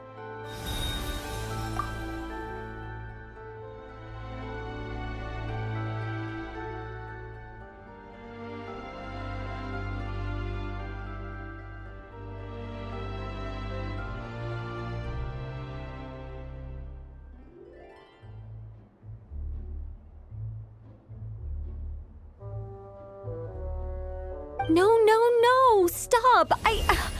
Alice! I can't believe it! I had a whole speech prepared. I'd agonized over every single word. She always picks the worst moments to ruin other people's plans. I'm so sorry about that. Alice took the liberty of devising some bespoke self-introduction magic for each member of the Hexen Circle, but I could have sworn I deleted all of the triggering conditions for it. How did it bypass everything? Oh gosh, this is so embarrassing. This is a very different side of Nicole than what we're used to. Is she not used to face-to-face interactions? Don't worry about it. We've seen that introduction magic once already, so it wasn't too much of a shock. Please go on, Miss Nicole. We'd love to hear what you have to say, or, well, communicate. Huh? Are they talking to this lady? But... Will you all promise to forget that horrendously embarrassing introduction? Sorry? Embarrassing? When? Yes. My name is Nicole, and I am one of a very few angels who have retained both their preferred form and their power. The Traveler and Paimon should be no strangers to this concept. There is another of our kind in Natlan. They call her the Lord of the Night. All right! Paimon remembers her.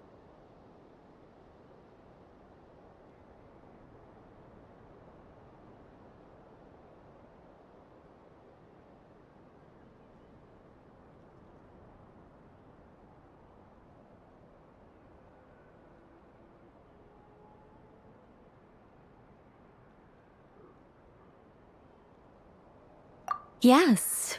Well, I have retained more of my power than she. It's because I don't have a long-term duty to fulfill. To be more specific, no. We'll be here all day if I get into the specifics. Moving on. If I'm not mistaken, you are here because you wish to learn how one might reach the moon beyond the sky. That's right. Is that something you can give us any guidance on? Yes, I do know a way. It began with the Hyperboreans, who lived after the War of Funerary Flame. Blank looks. Maybe I should start with the background of the war. Or maybe not. It shouldn't be an issue. I'll fill in the gaps for you when we have more time. Anyway, after that war ended, the three moons retreated to beyond the false sky. The Hyperboreans were humans I once aided. They accepted the civilization and creations bestowed upon them by the angels.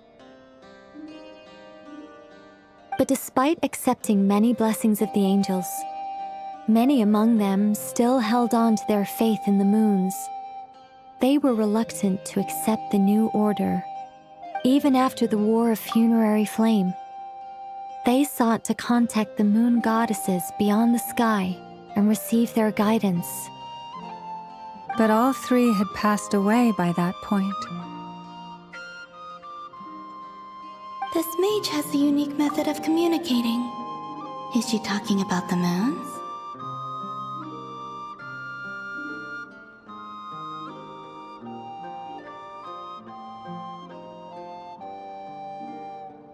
Yes, but they did not know.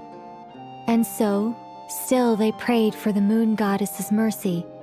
After building titanic structures that consumed vast amounts of Kuvaki, at last they glimpsed the moons and heard their voices.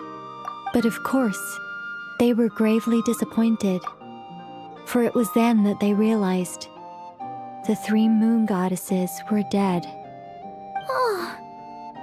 It is. Humanity was in a very sorry state at that time.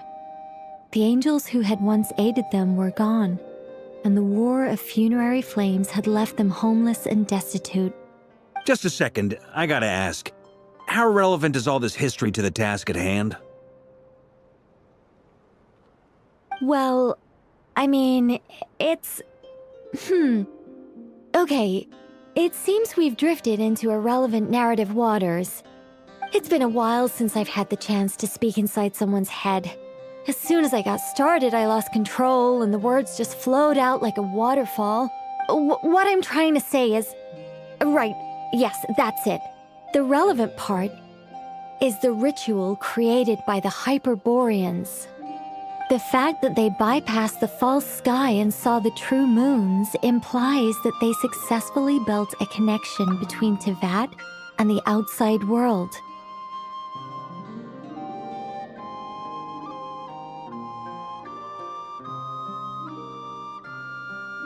Which means, with enough Kuvaki and a sufficiently stable connection, it should be feasible to send one person over the border.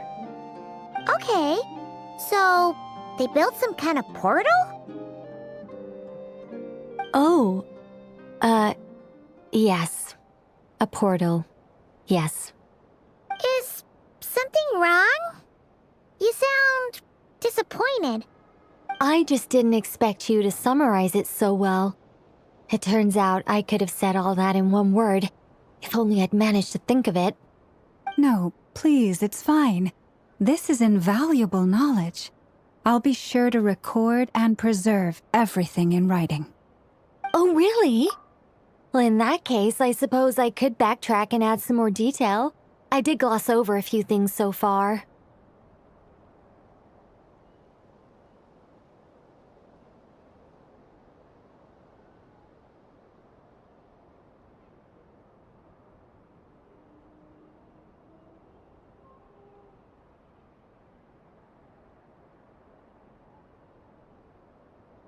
Whoa, whoa, whoa, time out.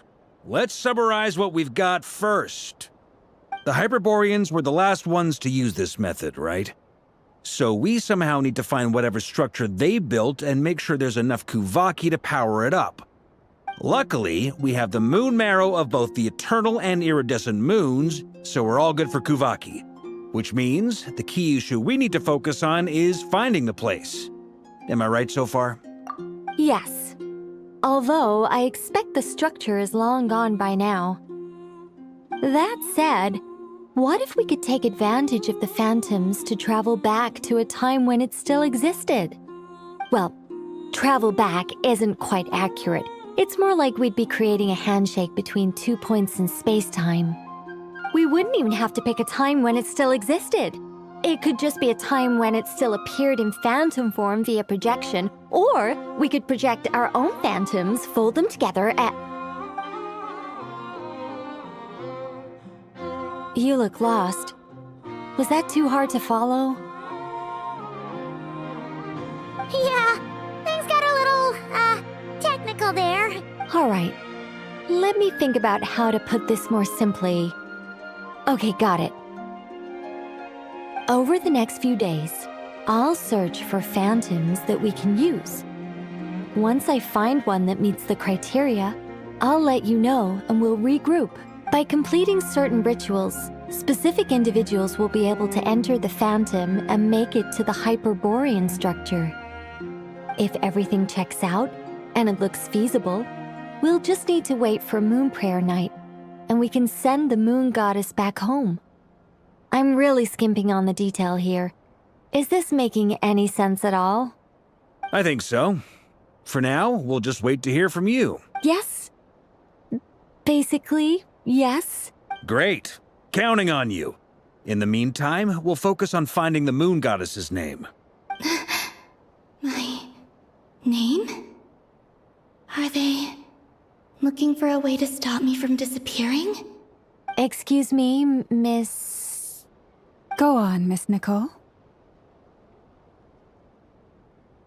This conversation was a little all over the place.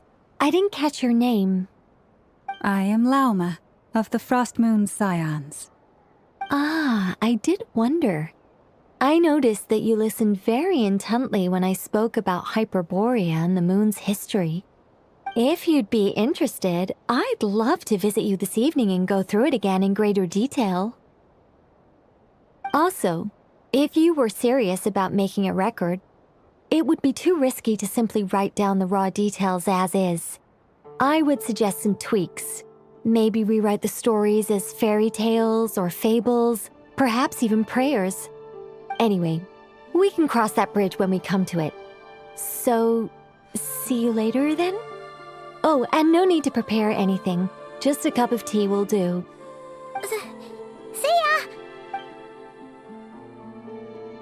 seems friendly. It's just... It's so nice to find someone who's actually willing to listen. I've been dying for a chance to finally go through all this systematically from start to finish. Any longer and I'd probably start forgetting it. Now Paimon gets why Alice told us to mind our heads. What did I tell you? A lot of quirky people in Alice's orbit. Now then, the next order of business is, where do we start looking for the moon goddess's name? Maybe the rest of what Nicole has to say might give us some clues. Once I've heard her out, I'll summarize the salient points and share them with you all. I'm also inclined to review our other documents. Yes, our faith was first established by our Hyperborean ancestors, but many of the more factually accurate records are from after Kutar's birth. Sounds like we're gonna follow Columbina's journey through Devat, huh? In that case, we'll start by heading to the Frostmoon Enclave. Sounds like a plan. Take this with you. I'll see about getting in touch with the Fatui. It'll probably just be Arlecchino and Sandroni again. They're the only ones who would want to help. Thank you, Mr. Varka. Don't mention it. Honestly, I'm more comfortable dealing with the Fatui than prying into the details of a young lady's childhood. Catch you later. I should follow them, just in case there's some way that I can help.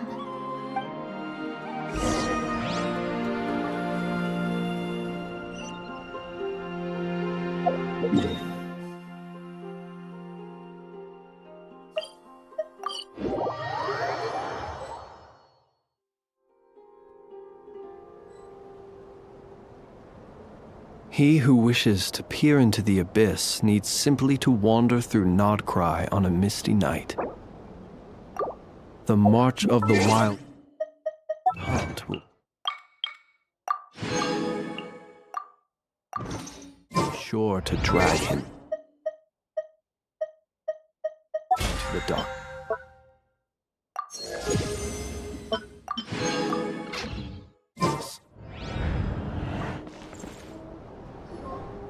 A while ago, I took the time to organize all documents in our possession that pertain to Kutar.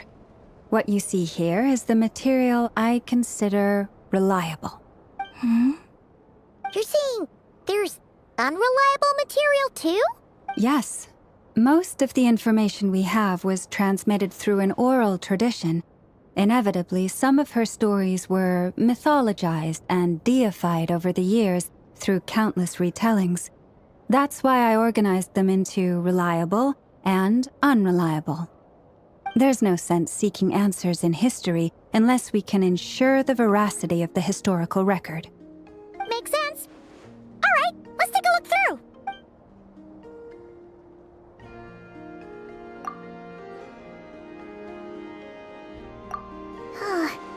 Almost all these records refer to Kutar instead of Columbina. Although neither of those is her real name. Paimon's not sure what point she's trying to make. What we can gather from these records is that the Frostmoon Scions worshipped her as a god, placing impossible expectations upon her. I cannot fault them for their earnest faith, but for all their devotion, worshipping her day in, day out changed nothing. I imagine that none of it resonated with Columbina. It wouldn't surprise me if, even back then, she had already begun to reject the name Kutar and everything it represented. Lama speaks the truth. When I heard them call upon Kutar with hope and expectation in their voices, they may as well have been calling upon somebody else. Well, that's a bit complicated. I looked at the level of detail, perceived authenticity, prose style, and how realistic their portrayal of Kutar seemed to be. Amongst the Frostmoon Scions of today, only I know of her existence, and I alone have spoken to her face to face. As such, I know that there are certain things she simply would never do. That being said, I have sensed some changes in her lately. Changes? Me?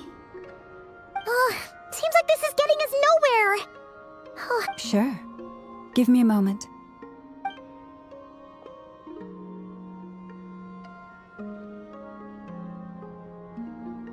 Exerting but a fraction of her divine might, Kutar sheared a great mass from the snow-capped mountain and cast it into the sea, upon whose surface shone the mirror image of the moon. Thus was formed the island of Hisi. Yeah, right. That doesn't even begin to pass the sniff test. The 3 moons are naught but lies through and through.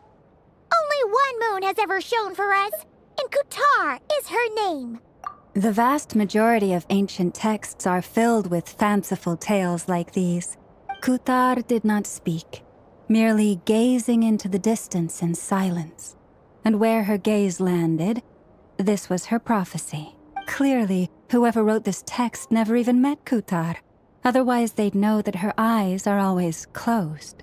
What about you, Traveler? What are you reading? Come on, let Paimon see. The child wished to build a wooden nest with which to shield a fledgling bird from the cold. But being so young and lacking in strength, the child could not snap the branches from the trees. Kutar was passing by. Upon seeing the child, she summoned forth the Kuhenki, who built a beautiful nest for the child. I remember that. Not knowing the meaning of Kutar's divine intervention, the child dared not to respond, and thus ran home to call their parents. But Kutar was gone. The moon chanter declared the event a miracle and took the nest as a relic, placing it on high for all to see. The child was named as one favored by the goddess and was greatly respected amongst the people. Yet, no further miracles were bestowed, and this matter was forgotten in but a few years. Huh. Any thoughts after reading that? Yeah, Columbina probably just wanted to join the kid in making nests. Ah. I'd originally considered this a fabrication, because Kutar did not perform any similar actions in subsequent records. But now that I think about it, it does seem like something Columbina would do. It's just that... She didn't know how other people would interpret her actions. She was probably worried about making things difficult for people. So, she gradually stopped joining in. Yes. Oh, that's so sad.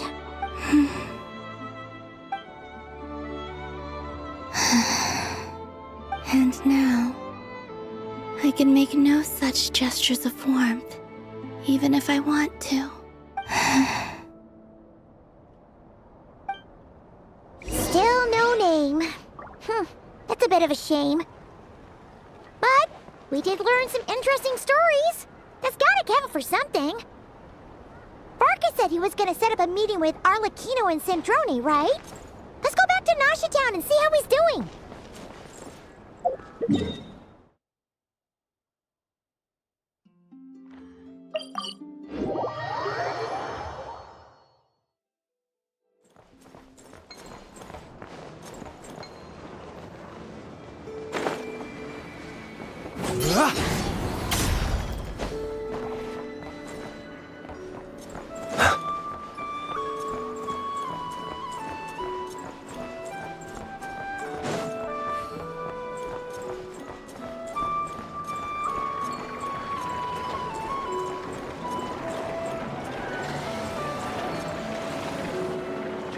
Let's see. There's Varka. Oh, and it's Durin and Albedo too. Yeah, this is pretty much the same blip. I convinced them to stick around a little longer. Ah, so you've been waiting for us? Sure does. Now you're back, we can go meet up with them together. Well, we didn't find out Columbina's true name. But apart from that, it went pretty well. Aha, just as well that I didn't tag along then. I'm sure our moon goddess wouldn't want every man and his dog knowing all about her private life. Still, desperate times, desperate measures, I guess. Someone had to do it. So, Varka was waiting on us, but what about you two? Oh no, we already met with her. We discussed that experiment I mentioned to you last time. Oh, and she also handed me this communication device. That's right. I understand she informed you about the relationship between the phantom phenomena and Tevat's borders, yes? She wants me to help her with some more experiments on that front. She said that she'll contact me through this device with more information. Ah, I see. Following instructions and making observations. Wait, then who exactly are you meeting? Someone you know. Albedo's met him too. But I don't think Miss Lauma or the Grand Master have been introduced. Introductions are overrated, especially in cases like this. It's you! So, it's not like the Academia has prohibitions against going abroad. Also, I applied for leave. I've been writing to Hat Guy since obtaining a human form. I've already brought him up to speed on everything that's been going on in Nodcry. Hat Guy? Turns out, I actually have heard that name before. Oh? Then why did you react the same way I did? I only knew the name, not the fella. But since we're all here, let's do some introductions for what it's worth. I'm Varka, Grand Master of the Knights of Favonius. Lauma, Moon Chanter of the Frost Moon Scions. And I'm a Driosh from the Vahumana Darshan of the Sumeru Academia. Hat Guy. Good to see you again, Mr. Guy. I believe we last saw each other on the boat ride here. Mind you, the only reason I came here is because there's someone I want to look into. Who's that?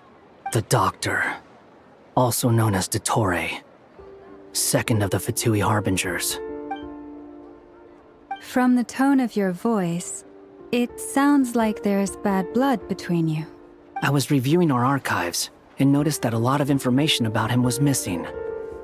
Left a bad taste in my mouth. That's all there is to it. Dottore, or Zondique, as he was then known, once studied at the Academia, but he got kicked out before he could graduate.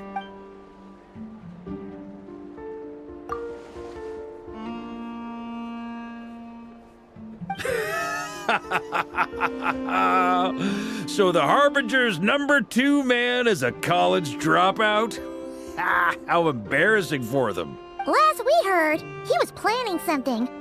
We actually heard that a few times before, even coming to Nocturne, but we haven't seen a trace of him since we got here. He only appears when something interests him. For all we know, he might have left already. But the fact he did something here at all is worth noting. It'll fill a couple extra lines in his file.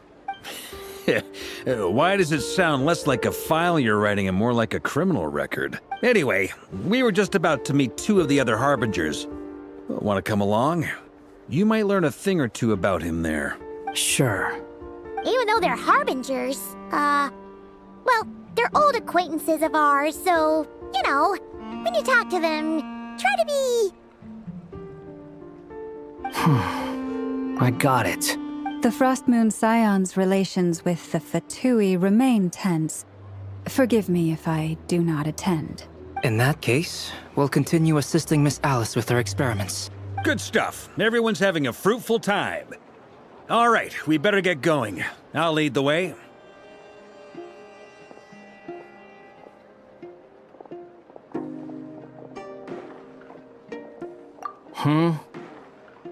Well, yeah. That's obviously part of it. But I'm not the only one who has a score to settle with him.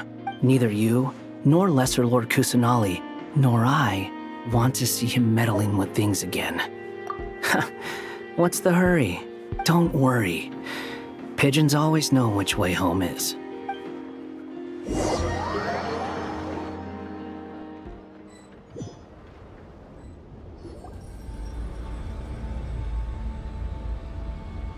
You made it. Who is this? A scholar from Sumeru. They call him Hat Guy. He's an old friend of the Travelers. Wait, this is the Academia representative you wrote about? He doesn't exactly look the part. I believe this will prove my identity. You'll notice it bears the seal of the Sanctuary of Surasthana. Well, what do you know? So it does. All right then. My mistake. It's fine. I expected as much. What? So as I mentioned in my letter, The Academia's got its eyes on Dottore, but this matter remains top secret. Apart from those assisting in the investigation, the fewer people who know, the better. If anyone asks, I'm here in Nocturne to pursue my personal academic interests. Gotta say, Barca, you did pretty well to keep all this under wraps for so long. Sounds like you got in touch with the Academia about this way back. Haha, you flatter me. Where do I even start? Remember that time we fought Rerir at Star Sand Shoal? He sure let me have it then, didn't he? I'll bet Dottore had that all sketched out, with me as his convenient little pawn. He could not care less about us if he tried, but hey! The feeling's mutual. Does Dottore really strike you as the sort who values his relationships with his colleagues? Fair point. Definitely not. Which is why I always keep my guard up whenever he starts making suspicious moves. To that extent, our motivations align. On top of which, I consider you trustworthy people. Now, back on topic. In the wake of the Reikir of Solnari episode, Sandrone and I grew suspicious about Dottore's complete inaction during the entire affair. So we tried to find out what he'd been up to, but unfortunately to no avail. He never lets anyone in on his plans. The more he cares about something, the more secretive he gets. Indeed. Perhaps he believes that by keeping a low profile, he can avoid trouble. But that trick isn't going to work on his colleagues. Yeah, I mean, he's been researching the ancient moon's remnants. And he's been trying to get his paws on the moon marrows. Only an idiot would believe he doesn't have something more planned. With this in mind, I returned to Snezhnaya and relayed my thoughts to Her Majesty the Tsaritsa, entreating her to have him recalled. That's pretty direct. Did the Tsaritsa agree? Yes. I made it abundantly clear that the Fatui's business in Nocturne is almost concluded, and we do not need 3 harbingers in this territory. Her Majesty concurred. Accordingly, Dottore has returned at her orders. I imagine he is continuing with experiments, which no one besides he would ever have any interest in. Common sense might mean nothing to him, but he's not stupid. He knows that no good can come from opposing the Tsaritsa. Smarts alone won't get him all the way. He needs the Rooster's resources and Regrator's Mora, both of which the Tsaritsa can strip from him by waggling a finger. But doesn't he have a track record of publicly following orders while going against them in private?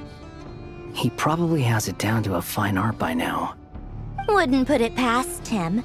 We worked together on a research project once. Only briefly, but it was enough to show me that we're fundamentally different people. He has no interest in doing things methodically, stage by stage. His thoughts jump all over the place, and the moment his curiosity is satisfied, or he gets the results he wants, he disappears. The only similarity we share is that, once we set our minds on doing something, we will see it done, whatever it takes. Oh, we definitely saw some of that in your battle with Rerir. You got so competitive. Ugh, do not remind me. Then I believe we all concur. Dottore will not simply give up. Fantastic. Now this is turning into a whole day of unpleasant memories. Ugh. Are you talking about the moon marrow stuff? He also strikes me as the kind of person to disregard experimental regulations, ruin all the equipment, and go way over budget. Then leave the first person he can find to deal with the fallout. Exactly. This one time, he was running some high-temperature experiment and the substance exploded. But does he care? No.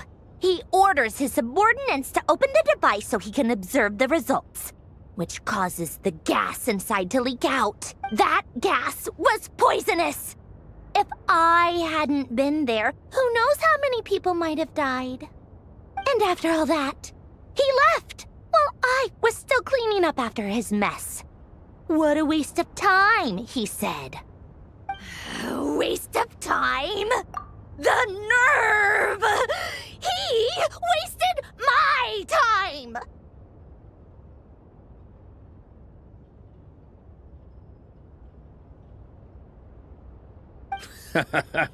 You've been bottling that up for a while, huh? Hat guy, I must say, you seem awfully familiar with internal Fatui affairs. Especially when it comes to Dottore. Thank you, Lady Harbingers, for providing such valuable information. I have no other questions for now, so I'll be on my way. Wait, what? You're just gonna leave? You're welcome to join if you want. Ugh. Just when Paimon thought he'd finally mellowed out. He makes quite the impression. I'll say. I've met tons of headstrong people, but not many of them would join me in bad-mouthing Dottore. Anyway, back to the main agenda. Barca, you said that Columbina has gone missing? Or rather, disappeared. Yeah. We're working on building a connection between her and this world. The simplest method is to find out her real name. I've actually asked her that question before, but she said she didn't know. Considering our relationship, I doubt she was lying to me. As far as I recall, she was never dispatched by Her Majesty to claim a gnosis or anything like that. The Tsaritsa's plans had long contained a place specifically for her. I always thought that was weird. What could she do that the rest of us couldn't? Knowing what we do now, it's probably something related to Kavaki, right? More than likely. When she first arrived, Columbina would often go to Her Majesty and ask when she could start the task assigned to her. But Her Majesty always gave the same reply. The time has not yet come. So she spent her days in Snezhnaya doing basically nothing. The Tsaritsa has summoned a beautiful blind maiden to be a harbinger, giving her the third seat by virtue only of her enchanting voice. It was a dumb and stupid rumor, but the reality of the situation made it hard to refute. And what happened after that?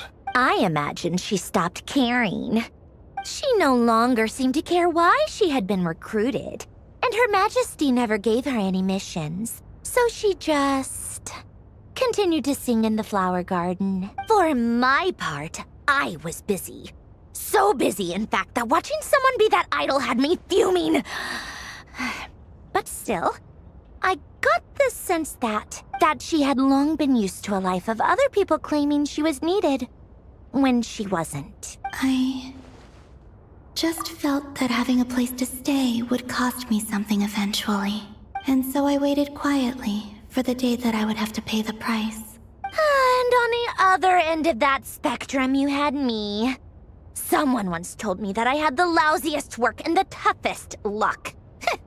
That's a good way of putting it. I forget who said it, but those words have always stuck with me. But you've done your job exceptionally well all this time. Because at heart, you are a conscientious person. What is it? Something come to mind? That makes sense. Nothing screams you are needed like your name shouted from across the town. Well, good luck with it. But if you ask me, Columbina is still the most shoutable name. I'm just so used to it now, after all the arguments we've had. I can't be bothered trying to remember another name for her. Nor I. Sandrone. Harlequino.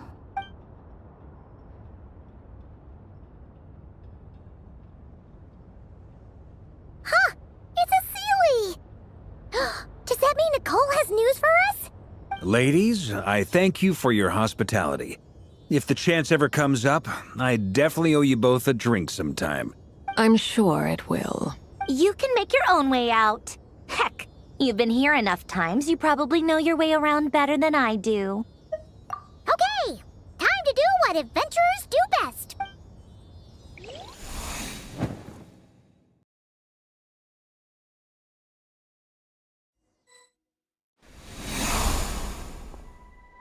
Here you are.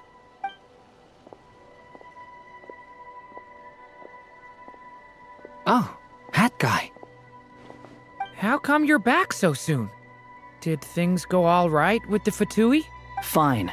Dotori's been summoned home by the Tsaritsa. Couldn't get much more than that. How about you? Any progress with the investigation? Unfortunately not. We've tried everything. Different phantoms, different locations, different points in history. But the results are the same each time. Abyssal monsters roaming the land. People crying out in despair, with no hope of being rescued. Every time I see it, I can't help but think, is this what it was like in Mondstadt when Dragonspine Durin attacked? And if I fail in the task I've been given, will I create yet another tragedy? That's just meaningless speculation. When we encountered similar phenomena previously, I tried to interfere with those illusions, using sounds and lights to guide them. However, we could not change their fates. At most, we were able to extend their existences.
The events of the past are like fate that has been written into Irminsul.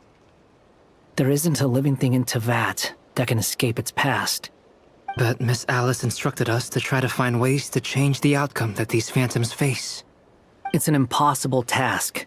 Since she asked us to do this, I feel like it can't truly be impossible. Or if it is, well, mages can make the impossible possible. I could not have been born as Durin otherwise. But you also said that your past 39 attempts were fruitless. That's true. But you're still going. Yes. After this many futile attempts, surely you realize that you're not doing this because you still believe what some mage told you. It's because you want her hypothesis to come true. It's something you wish for deep inside. So, think for yourself about what you want to do. As long as you don't believe it's futile, it isn't. Yeah. Previous experience indicates that we cannot touch the phantoms, which limits the effectiveness of our interventions. If we want to clear this hurdle, we need to break this rule somehow. Same thought here. Following the same rules means repeating the same failures. Reducing ourselves to mere playthings of fate. So you mean we need to figure out a way to make contact with them despite knowing that we can't? Yes, and I suspect that's something only you are capable of. Everything in Teyvat is logged in Irminsul, but the withering that once occurred in Sumeru was a sign that the Great World Tree was being corrupted. This corruption allowed things that should not have existed in Teyvat to appear. This is tantamount to rewriting reality to an extent. You're saying abyssal power might be able to affect those phantoms? No one's ever tried it before. If you're gonna try it, it'll take courage. And you have to be confident that you can control it. Is anyone there? Has anyone seen my daughter? She's missing. I have to find her. I hear someone inside. Spargana? Are you in there? Ah! If I can use my abyssal powers to warn him that there is danger here, maybe it'll change his decision. Maybe he'll stay away. Yes. The important thing is not the nature of the power, but rather how you use it. To intimidate and obstruct. Sounds about right for the Abyss. Let me try. I should be able to influence that thing. Have you seen a little girl? What? This isn't the time for that! Just run!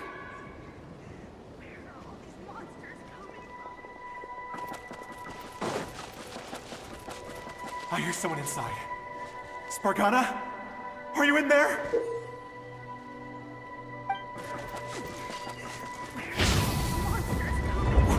What is this?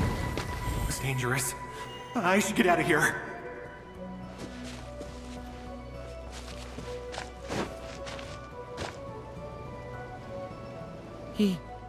He really left. Ha! We did it! Don't celebrate too soon. Follow him. See what he does next. Monsters approaching from the front. You need to stop them and create an opportunity for him to hide.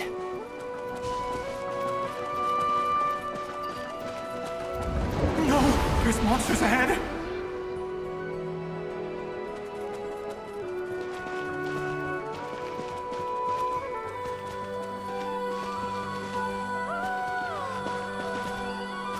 Wait, is that the barrier I saw earlier?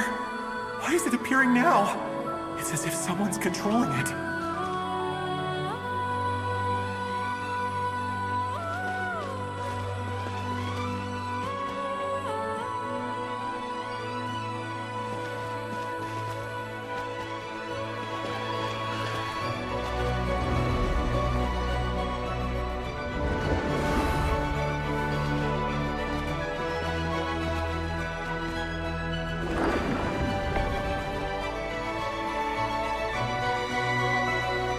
The monsters are gone. Is it safe now?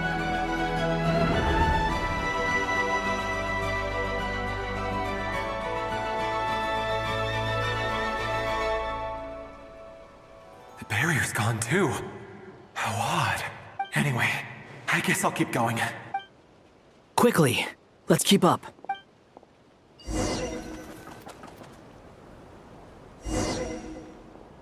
Wait, there was someone else here? Don't go any further. We've got anti-monster traps laid out everywhere. But my daughter must just be up ahead. I have to go. This way's blocked.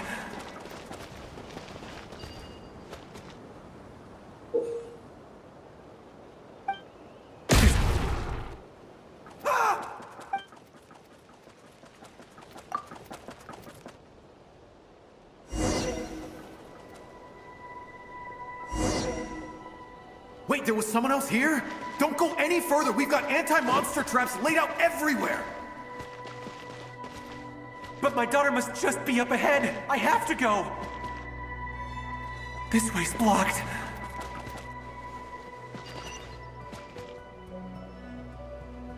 We might be able to use the explosives over there, but we need to take care not to hurt him.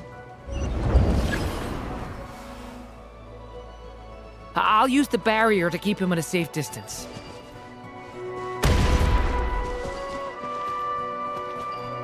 This barrier seems to be helping me somehow. Hey, wake up!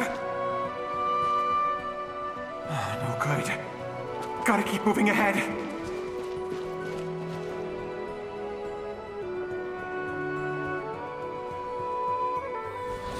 So many monsters! There's still a chance, Durin. Use the traps.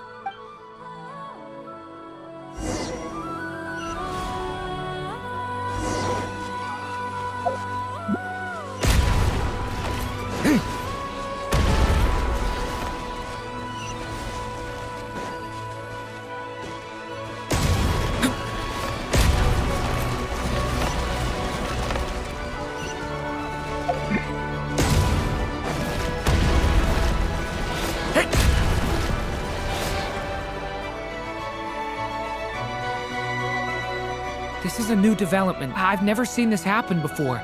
We might just be able to save this person.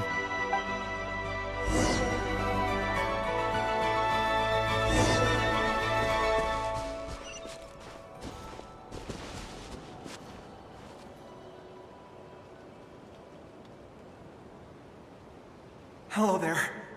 Have you seen my daughter? Get out while you still can, you fool. But I can't just leave her here. Sorry. Okay, thank you. If I do find her, I'll get her to shelter and come back for you. Don't bother. What's that noise? No, if he goes inside, he'll be walking into a trap.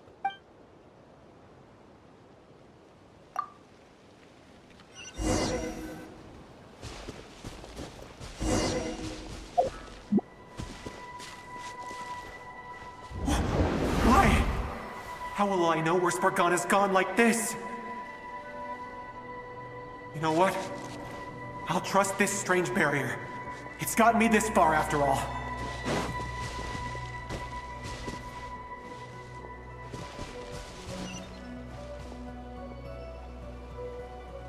Spargana, are you there?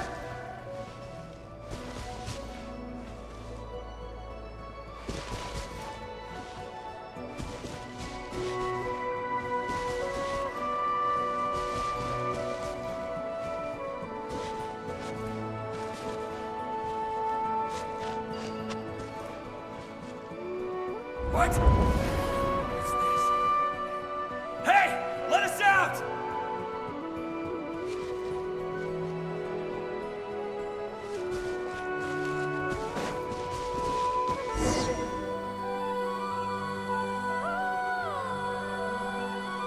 Huh? That looks like one of my daughter's books! Oh, thank you. Thank you! Yes, it's one of hers for sure. That's her name. Durin, just like last time. Use the explosives.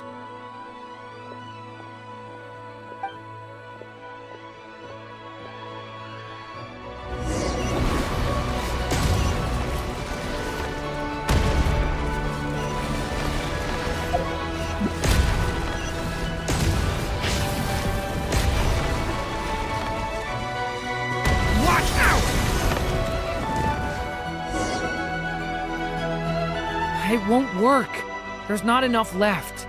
But then, this clue could be the key to him finding his daughter. It might not be the only one. Better he misses that clue than loses his life. I guess so.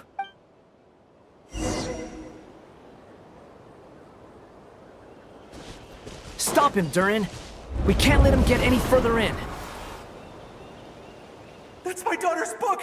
She's passed this way! I've searched and searched and I no longer have anywhere else to go.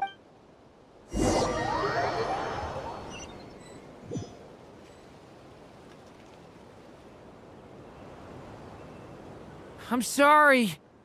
He refuses to go anywhere else. Whether he opens this door or not, all that Albedo? Hat guy?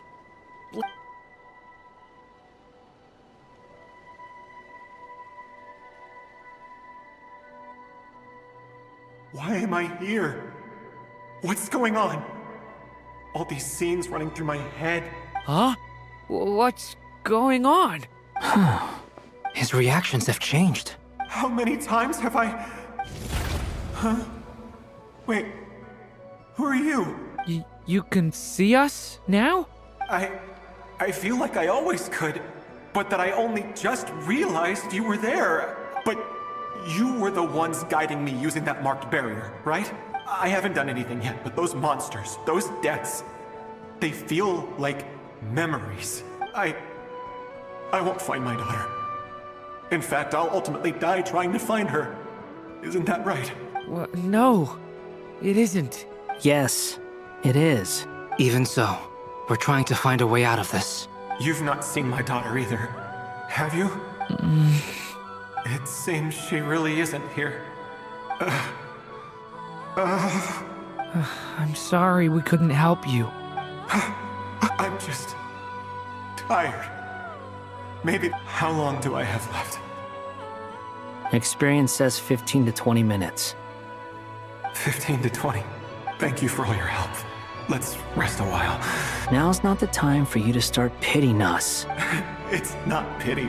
I'm just...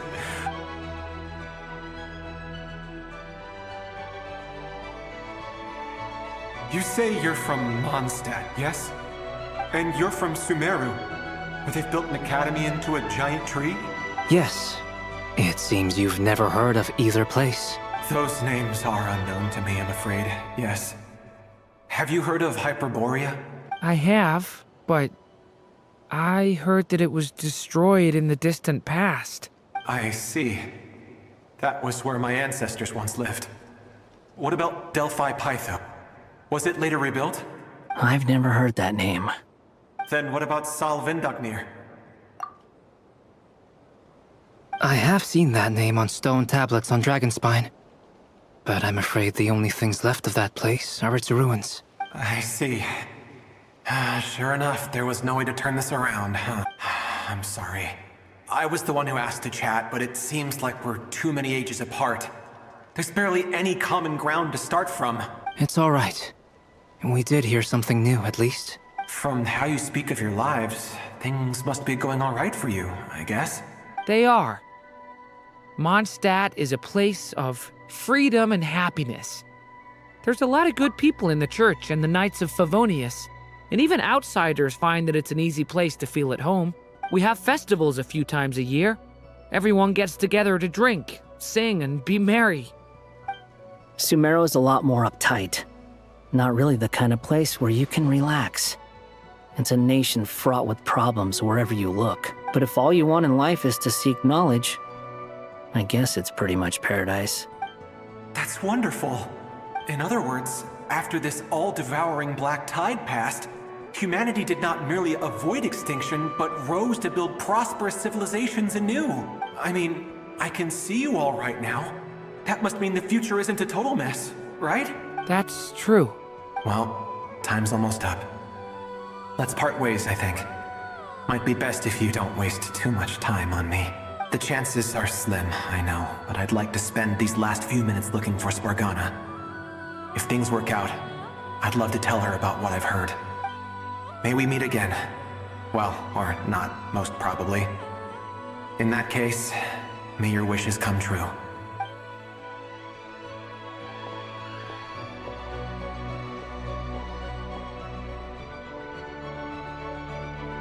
He's gone. In a few minutes, he will meet the end that was his to begin with. The ending of this tale did not change. But I believe that we've just made the most progress we have yet. May your wishes come true. If only it were so simple. Hat guy, could I ask you a question? You've never talked about your past. It seems complicated, and it weighs heavily on you, too. Would you be willing to tell me about it? I mean, sometimes it's better to get things out in the open. Take that guy we try to help, for instance. At least he said goodbye with a smile, right? I know about Albedo's past.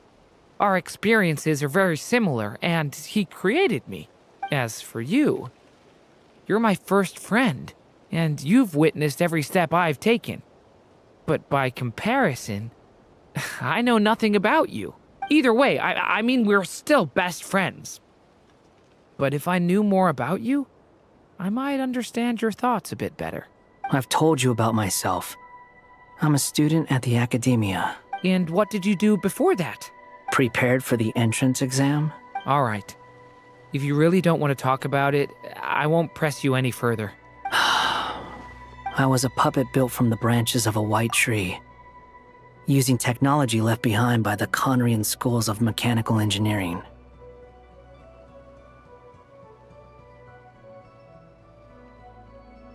A white tree? You mean an Irminsul tree? Yes. A branch of Irminsul that was once connected to the main tree. So you had a human creator too? Yeah. But my creator abandoned me after deciding that I was a failure. After that,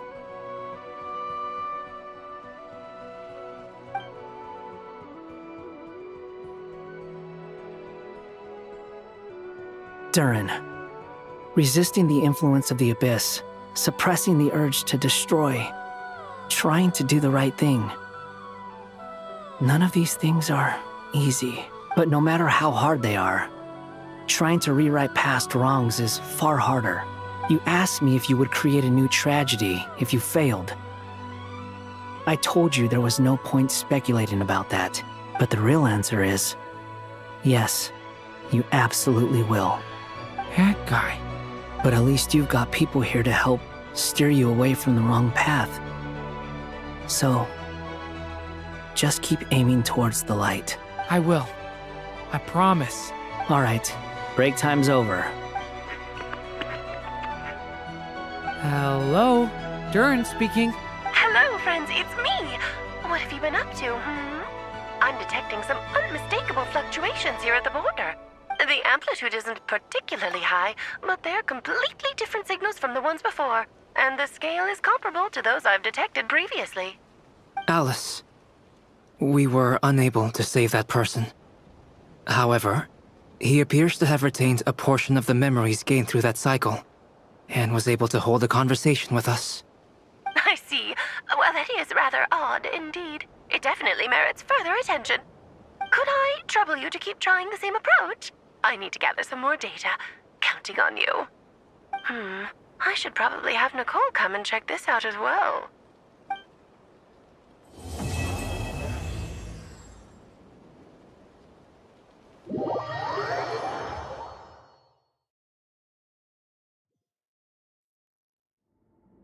There you are. I was worried you might stop to collect treasure chests opened by the Seelie along the way. It would have taken you so much longer to get here. Another conversation I cannot hear. I am delighted to see that you understand what takes priority, and that your adventurer's instinct has not swayed your resolve. Really, I must applaud you for it. You should know. Okay, I'll try and keep it short. My senses are telling me that this is where we shall find the entrance to the ruins. Oh, cool! Well, what are we waiting for? Patience. This was a sanctuary of great importance to the Hyperboreans. A special process is required to open the gate. Oh! Okay, so what's the plan? Need us to do anything? And just the short version, if you can. Ah, all right then. I was planning to start with some background on the invention of these techniques. Are you sure you don't want to hear it? It's quite informative. Remember what you were saying about priorities? Fine. Simply put, we need 3 human representatives to successfully undergo a process of Kuvaki resonance. Think of it as a test from the 3 moon goddesses to see if the entrants are qualified, with the most recognizable qualification being Kuvaki. Pretty sure Lauma would ace that test. Oh, wait. I also have no doubt that the Moon Chanter would be qualified. Therefore, the most feasible method is not so much to follow the rules, but to figure out how the test functions and find a workaround. I've done some research, and it turns out the mechanism is rather crude. We'll simply need humans to stand before it who have sufficient Kuvaki energy within them. I'm with you so far. How do we get the Kuvaki in them? The easiest way would be transfusion. Take some Kuvaki from Nodcry's soil, put it into the bloodstream, and get it circulating in the body. So we're going to cheat on the test? Precisely.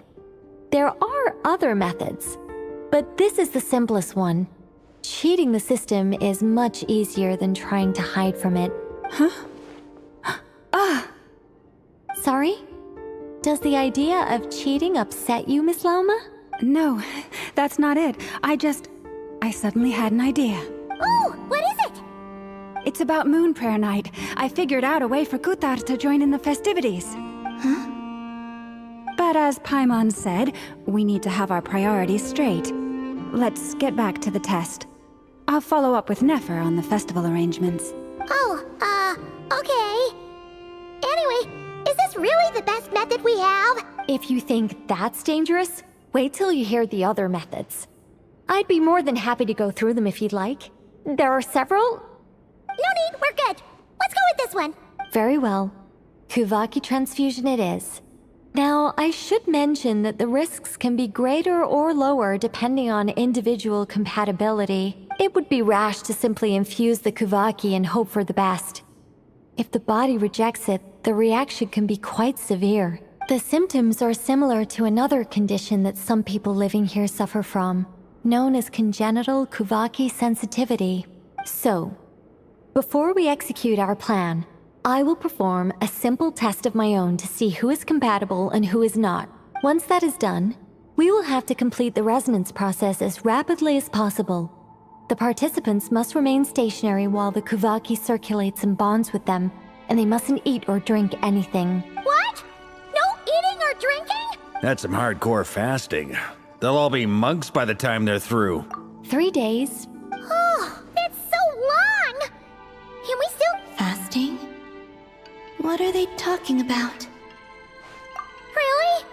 Don't you want to think this through? Haha, count me in too. Miss Nicole has made it clear that this is the easiest way. The way I see it, there's nothing else to discuss. It's time to step up. Yeah, you're right.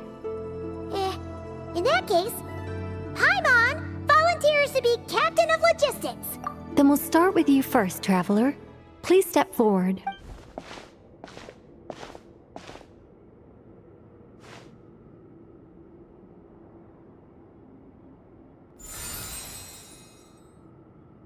How's it going? Do you feel anything? How about now?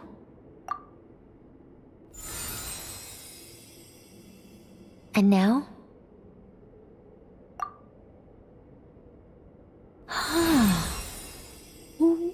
What about now?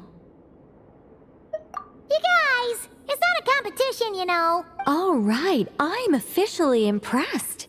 Even as a descender, you can withstand far more than I imagined. It's like I summoned a giant stone titan to arm wrestle you, and your arm hasn't even moved an inch. In my last attempt, I infused 5 times the amount of Kuvaki required.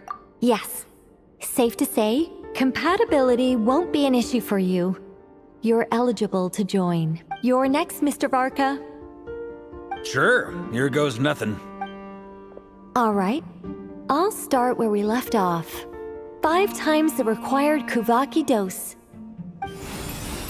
Whoa, whoa, whoa, hey, wait a minute. How's it going? Ooh, no, not great. I kind of want to puke. Feels like I've been drinking too much. A few bottles of wine, then a big stein of Dark Horse, with some hard liquor from Liyue mixed in. You think this is funny? I just lost to a young lady in an arm wrestling contest. I'm never gonna live that down. My apologies. I'll lower the concentration and try again. Oh. How's it going now? I'm not as dizzy as last time, but I can still feel it pulsing around. In that case, you wouldn't be an ideal choice, Mr. Varka. Let's try someone else. Okay. Let's go ask some of our other friends then.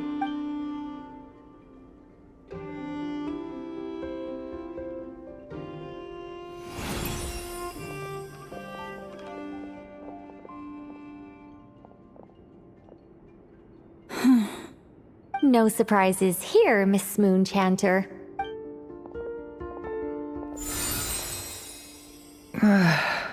I'm getting a slight headache. Shame. You were so close. Whoa! I'm itching all over! Allergic reaction. We can't have that. Huh? Well, are you gonna start a what? The Hexenzirkel is an organization that cares for and protects children. We will not have them do dangerous things. Not even tests.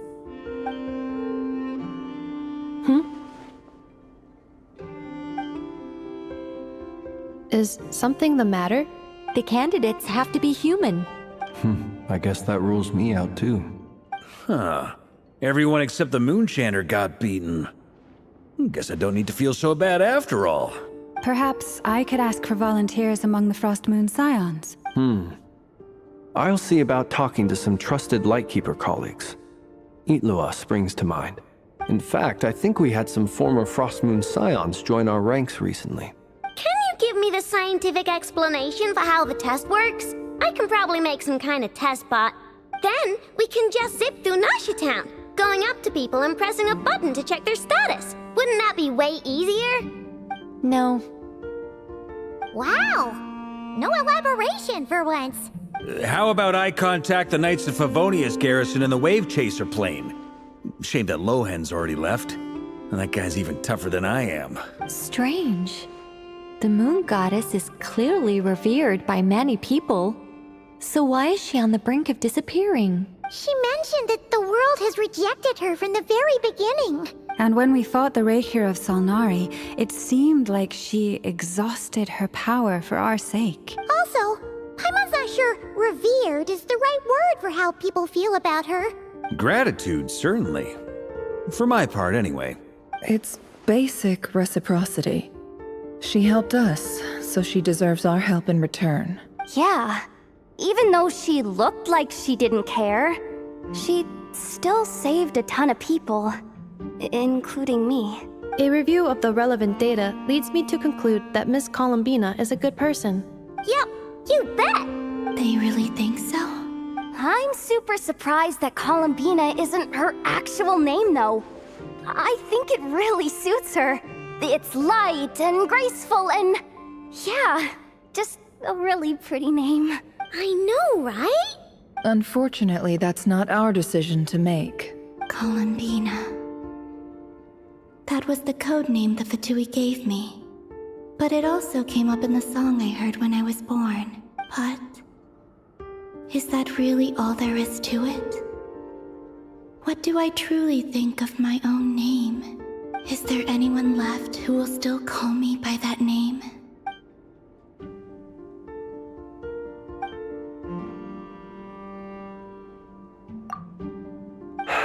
Moonprayer Night is getting closer by the day. We're running out of time. We need to look for other candidates. Then allow me to try. here? You contacted your friends via the Adventurers Guild. Sandrone has been keeping an eye out for something like that, so she informed me. Since I have the ability to accommodate a moon marrow, I should prove to be a suitable candidate. Arlecchino. When can we begin? I see. We can begin right away.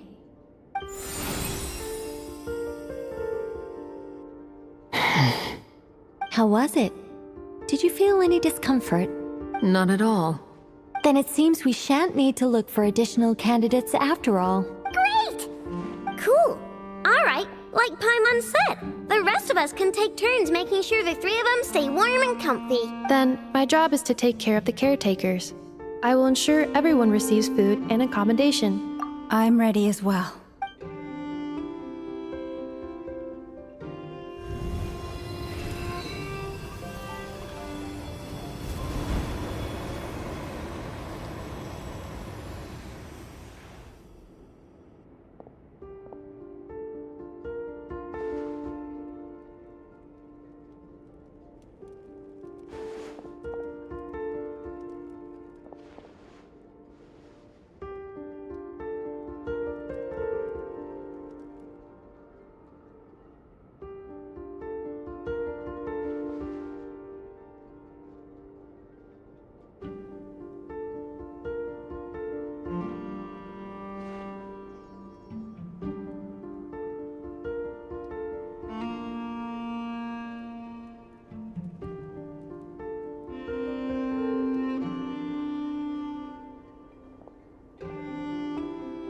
The work is done. The sacred scroll shut. The stars grow dim, the people silent. The white sun sets, the silver moon rises. O path to the temple, appear now before us.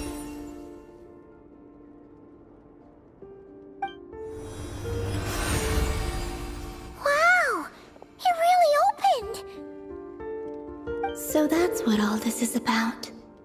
They've been trying to open this gate. Come, let us enter. It might be best to eat something first.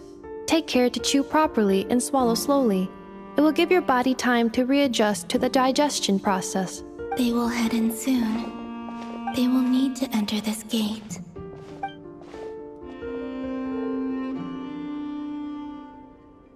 Huh? I cannot pass through. Is it because I have no physical body? It has been 3 days. My strength is all but completely faded. Can I really hold on until Moon Prayer Night?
Are these people judging by their clothes, they appear to be phantom Hyperboreans from the distant past. That could mean they have some clues about the moon goddess's name, right?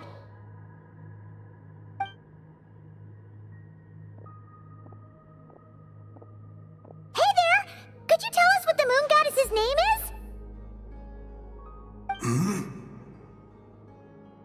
Sorry. That's probably a weird question, huh? How do we explain this? The moons are long gone, and their goddesses are dead. Their names no longer mean anything. When a new moon goddess is born, we will surely know her name. We have used every last resource at our disposal. All that remains is to wait, patiently and quietly.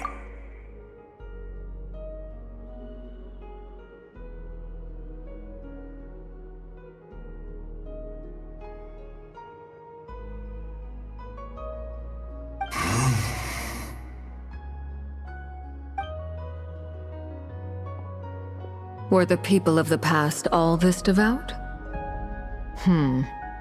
It looks like this phantom doesn't intend to converse with us any further. Surely the new moon goddess he speaks of must be Columbina. Alas, Kuthar's birth came long after the age in which he lived. But, maybe if we find a phantom from a more recent age, they might know Columbina's real name. True. Keep an eye out. We should be able to tell which era they're from by the clothes they wear. Yeah! You've been pretty talkative this whole time. What changed? Oh, nothing. I'm fine. You all make good points.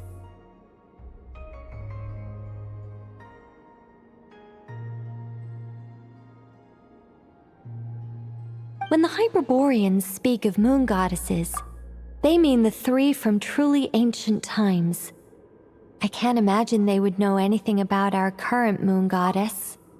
There once was a time when the moon goddesses blessed them greatly and protected them from harm. So, when the war between the gods and dragons plunged the world into chaos, it seems they looked once more to the moons for help, praying for a new goddess to be born. Yeah, that checks out.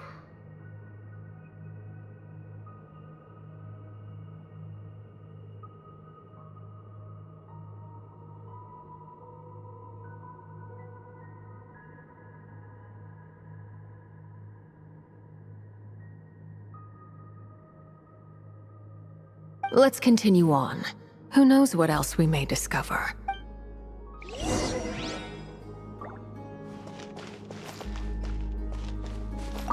The moons have left for now.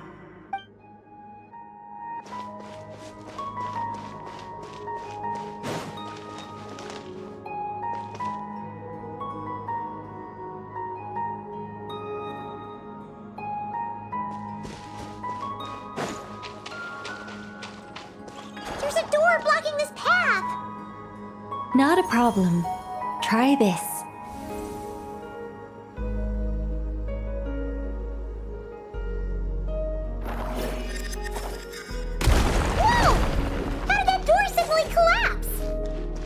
This device was maintaining the door's integrity. Remove the core, and the device stops working.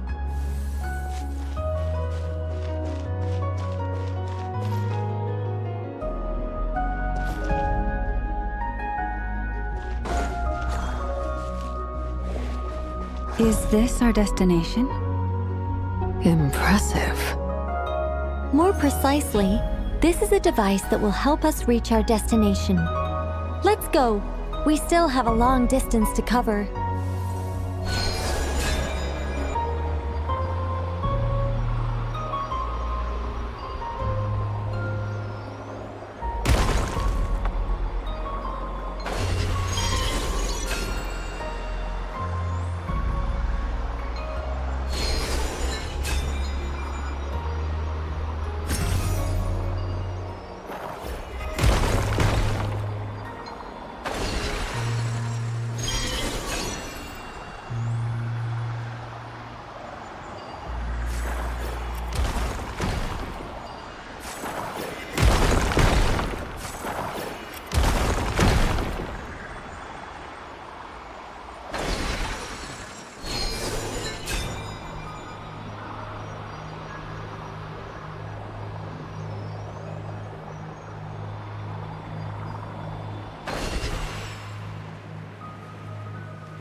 Let's try that device again.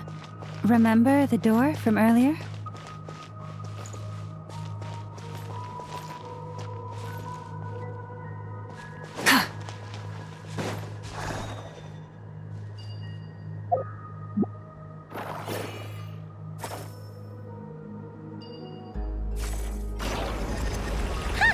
So it works in reverse, too!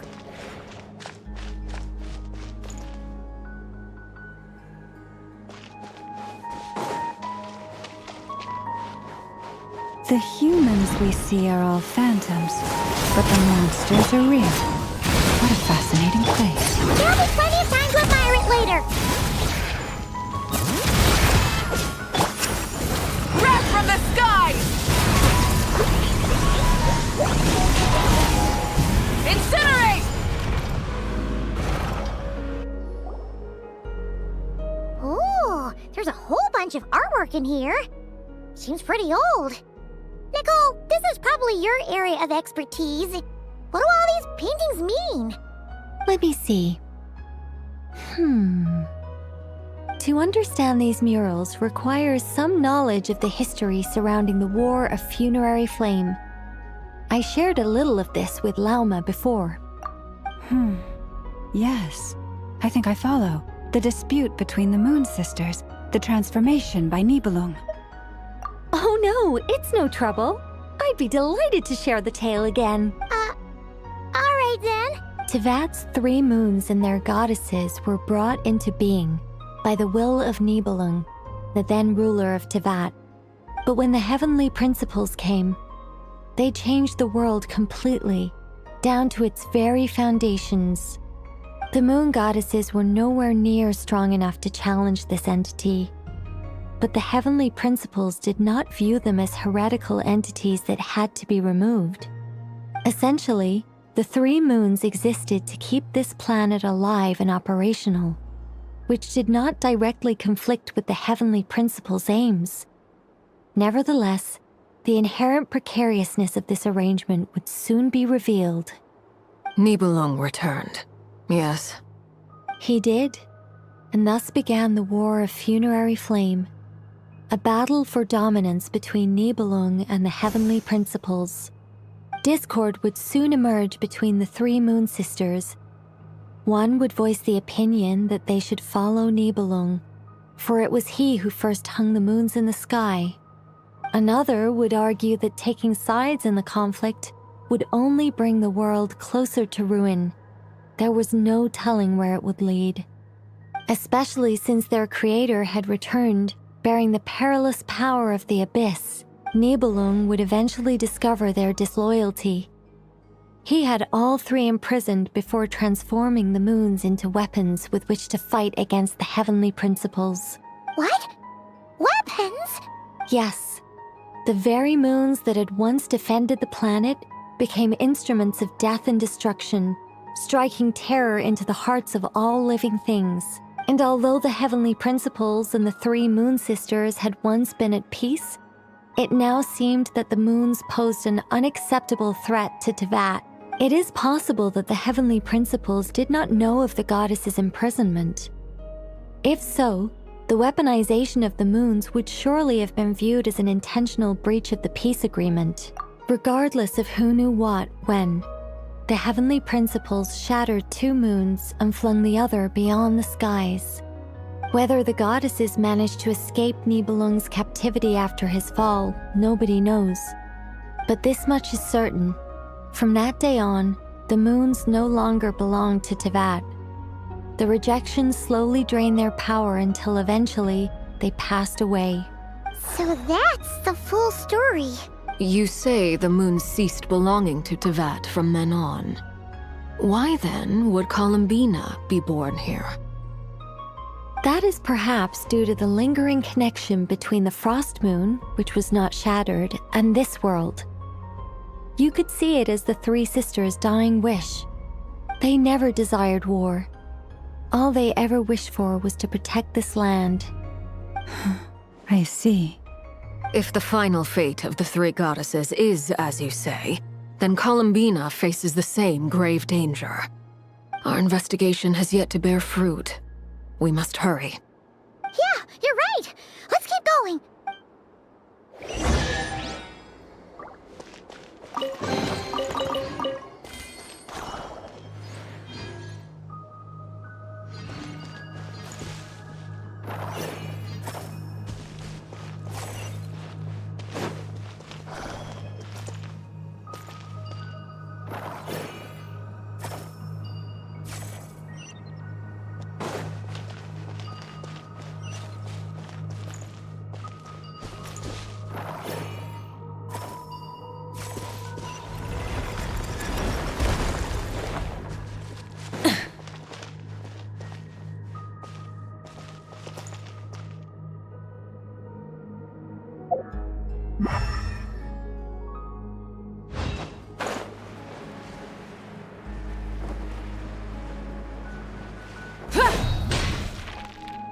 Should we trust him to keep his promise? We have to.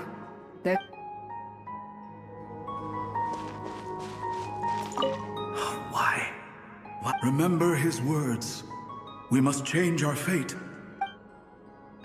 Wait, that's odd. Who is he? Is something wrong? No, not really. It's just that over 30 possibilities emerged in my head, so I can't be sure who he is. It's been too long. My memory isn't as sharp as it once was. Okay. 30. Wow. Impressive.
We're finally here! Indeed.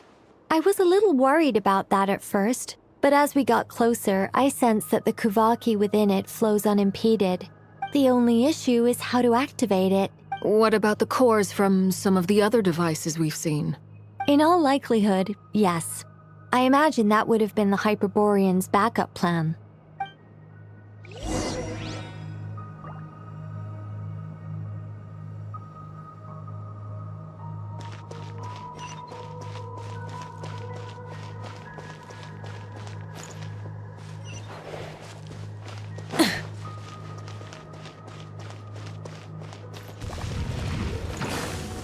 Rise with the sun! Everybody stand back! Let the mountain's veins boil! Light of the blazing sun!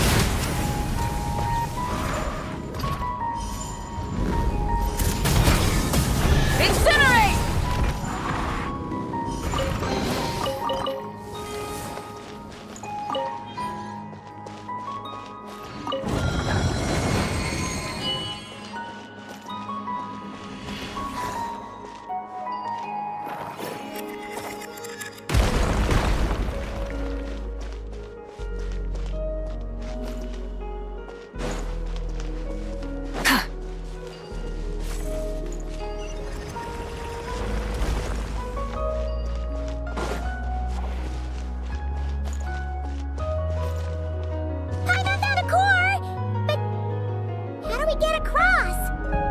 Walk up, then jump down.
be enough cores.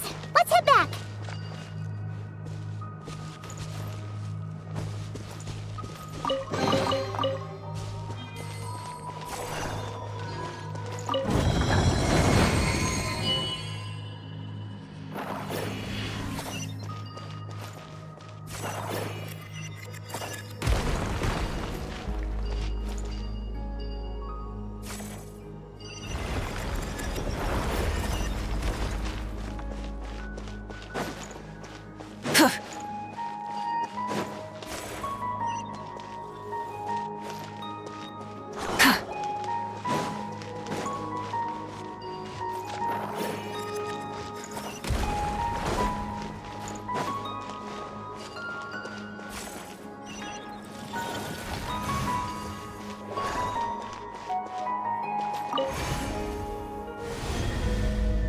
The device is up and running. It's hard to believe that the ancients were capable of constructing such things.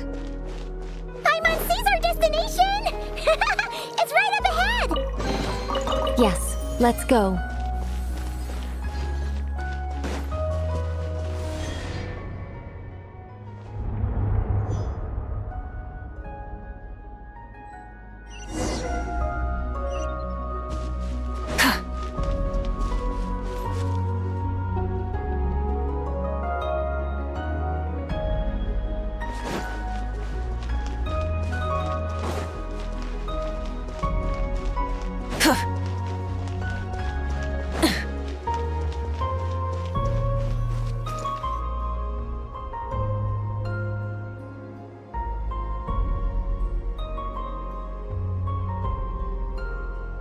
This is where the people of Hyperborea communicated with the moons. We need only place the moon marrow upon this platform on Moon Prayer Night, and we shall be able to open a portal to the moon and send our moon goddess back home. The assumption being, of course, that we can find her first. That's right. You want to know if it's safe there, don't you? And yet, she has no choice but to return. That's not the only issue here. And despite looking at historical artwork and talking to people from Hyperborean times... If it's not too much trouble... Oh, sure. What she said was... Then your first job is to find it. As a moon goddess, I'm sure she must have a name she identifies with. Neither Columbina nor Kutar is her true name, and she's never really accepted either of them. Is it not also possible that she has never had a true name? Not at any point in history? That would be a hard pill to swallow. But at this point, we may have to accept that that is the truth. No one knows how she came into being, and she certainly doesn't have parents in any sense that we're aware of. Perhaps she was never granted a name at all. Does that mean there's no way to get Columbina back? Huh? Wait, why all this pessimism? Was it the way I phrased this question? You all seem to be taking this in completely the wrong way. Well, just because she's never had a real name in the past doesn't mean she can't have one now. What? Think about what Alice said again. She never once said that you'd have to find a new name, did she? Are you saying what I think you're saying? Yes.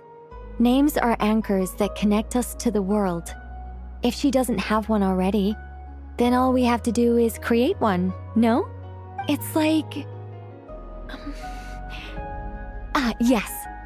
Traveler, when you first arrived in Teyvat, do you think you would have turned around if someone behind you shouted, "Hey, Tumaini"?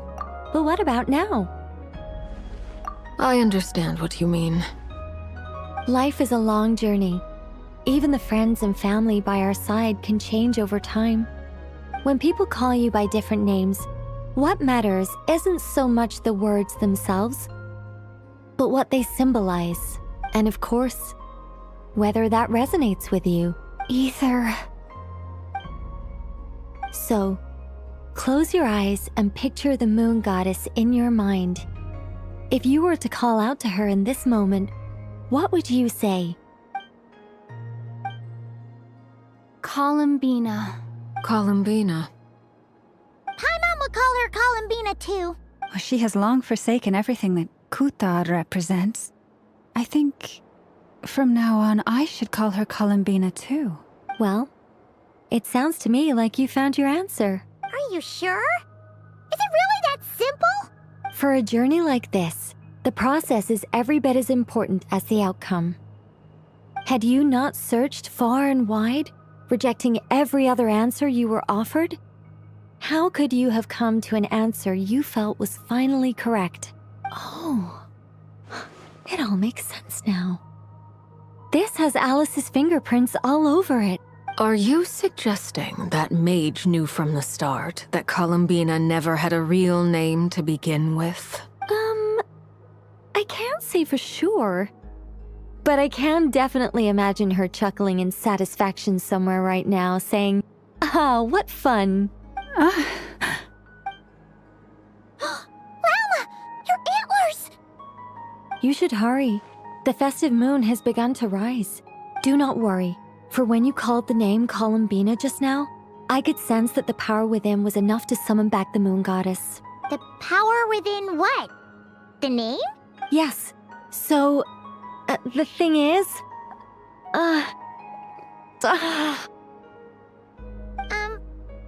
What's wrong now? This is so annoying. I really want to explain how that whole thing works. Starting from the founding principles of Tevat and... Oh, I could talk about this for hours. But... Deep breaths, Nicole. Deep breaths. You're an angel. A sober, sensible, solemn angel who has her priorities straight. Okay then. Sorry for asking. Clearly a bad call on Paimon's part. Anyway, you all need to hurry. Last thing, remember how it felt when you called out that name. Then it is agreed. By the name Columbina, we shall find her. Then we'll throw her the best Moon Prayer Night party ever! And at last, we will send her home.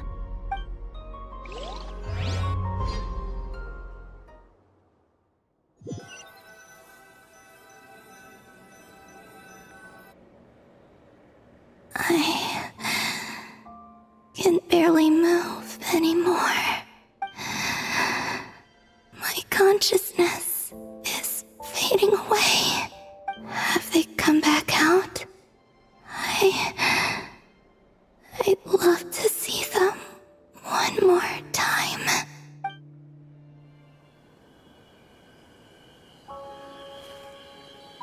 They didn't make it.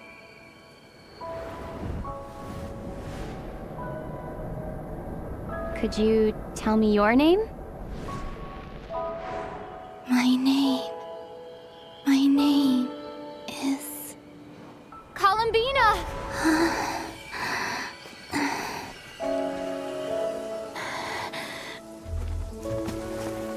Columbina! Are you here? Columbina! That's the name you gave when we first met. And it's what I've called you ever since. Columbina. It's a fine name. I have many fond memories of Columbina, and so do all of your friends.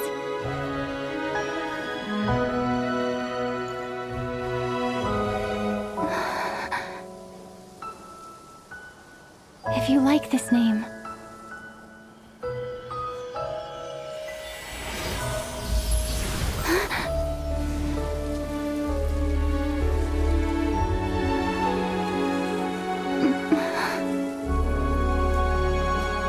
Looking for me?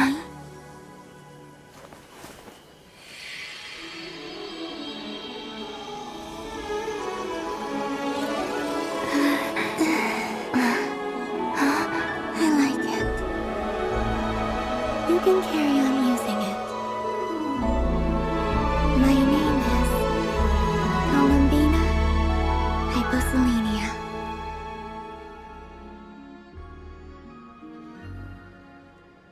Columbina Hyposelenia. That's a wonderful name.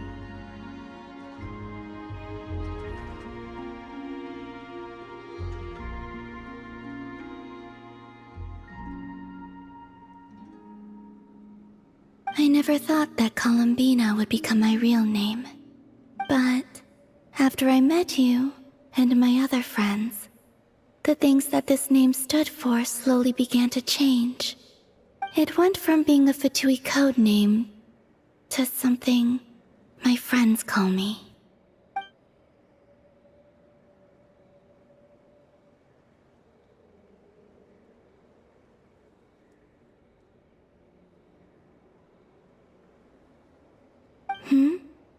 What is it? Why aren't you saying anything? I'm just so happy for you. Thank you. So, where's everyone else? We can go and meet them very soon. Everyone went to different places to try calling your name. Great. I'd like to thank them as well. Everyone's done so much for me. Searching for my name, entering those ancient ruins. Huh? Wait, so you were... Yes, I was there. Not physically, but my consciousness was still holding on. I followed you the whole way. Starting from when? You turned around and called out my name while you were in Nasha Town. Do you remember?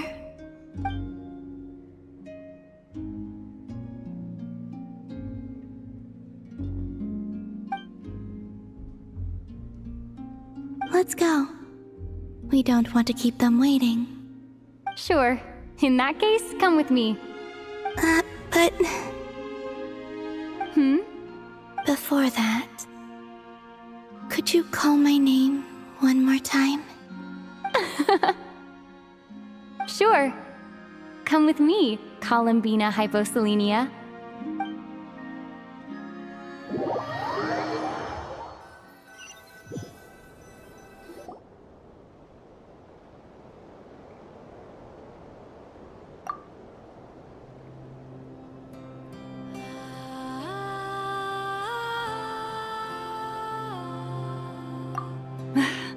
Columbina! Oh, this truly is wonderful. Llama, I can't breathe. Ha ha! Just in time for Moon Prayer Night. It's good to have you back, Miss Columbina. Yeah, we were worried sick. Thank you, my friends. With your help, I now have a name that belongs to me. Columbina Hyposelenia. Where's the second half from? You added it yourself? That's right. It means... Born beneath the moon. Yes. And by extension, it can also mean born beneath this world. A fine name. Now, as much as it pains me to interrupt this beautiful reunion, I feel obliged to remind you that the Moon Prayer Night celebrations in Nasha Town have already begun. Don't you want to enjoy the festivities? There's so much to see and do. And some of the ambient lighting and entertainments were sponsored by the kind souls in the Hexen Circle. Nicole? Why have you turned into Dodoko? So you're Miss Nicole. Thank you for helping us, and for helping me find my name. It's nice to finally hear your voice. You're quite welcome. Guiding lost people to hidden treasure is what we Seelie do. And if you ask me, spiritual treasures are far more precious than material ones. Chests are all well and good, but this was what it's all about. So satisfying. Anyway, I had to go help Alice. It seems like she ran into some trouble. That's why I couldn't be here in person. But don't worry, we're with you in spirit. We'll be celebrating right along with you. Keep an eye out for the Hexen Circle's festive stalls in Nasha Town. I think you'll like what we came up with. Alice said she even managed to rope B in this time. The Frost Moon Scions have also prepared various attractions. I believe Aino, Inefa, and their crew are setting things up as we speak. On that note, Nefer, about that request I made. It's all in hand. Jahoda is on site to ensure that everything goes off without a hitch. Wonderful. In that case, Traveler? Come on, Columbina. It's time to celebrate the best moon prayer night ever.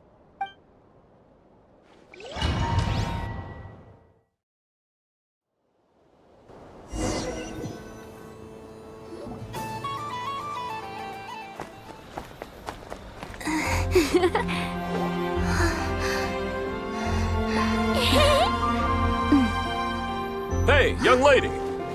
Would you like some moon prayer night candy? Happy moon prayer night. Oh, yeah. I almost forgot to say. Welcome home, moon goddess.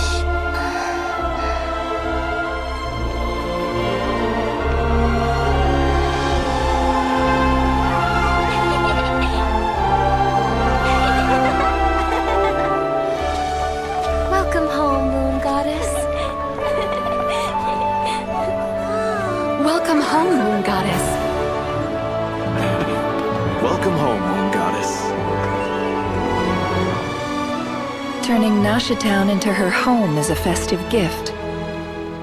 A rather brilliant idea. Perhaps this is what Nodcry, Columbina's home, should have been like all along.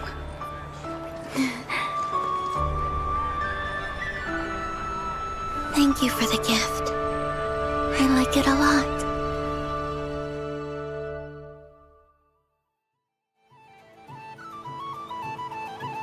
This feels like the surprise of my life. I do. I never imagined I'd ever get to enjoy Moon Prayer Night with everyone so freely. If you're happy, we're happy. Quite a strategy you came up with. Hide the tree in the forest. It's not your usual style, Lauma. Is there something about Moon Prayer Night that enhances what's in your head as well as the antlers on top? Apparently so. It even inspired a perennial penny pincher to use their resources for a greater cause. It truly is a magical festival.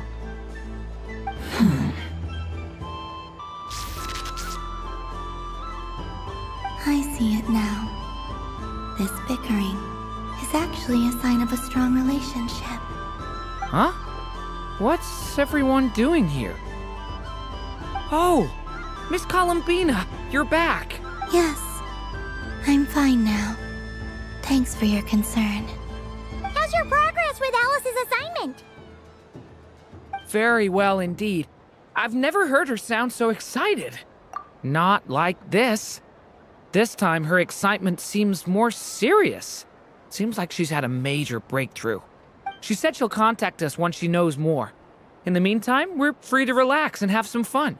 Enjoy the time off while it lasts. I have a feeling that our next task won't be so simple.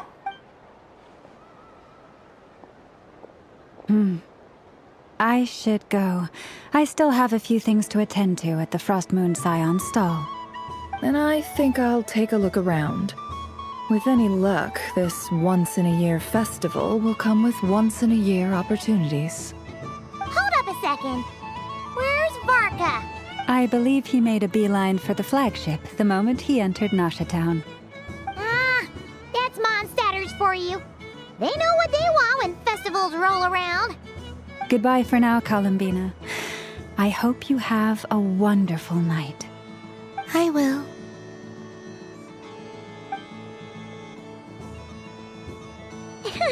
Well, in that case, don't just stand there. Get out there and have some fun. You'll definitely get a warm welcome at every stall. Oh, also, take this map with you. It's a guide to the festival.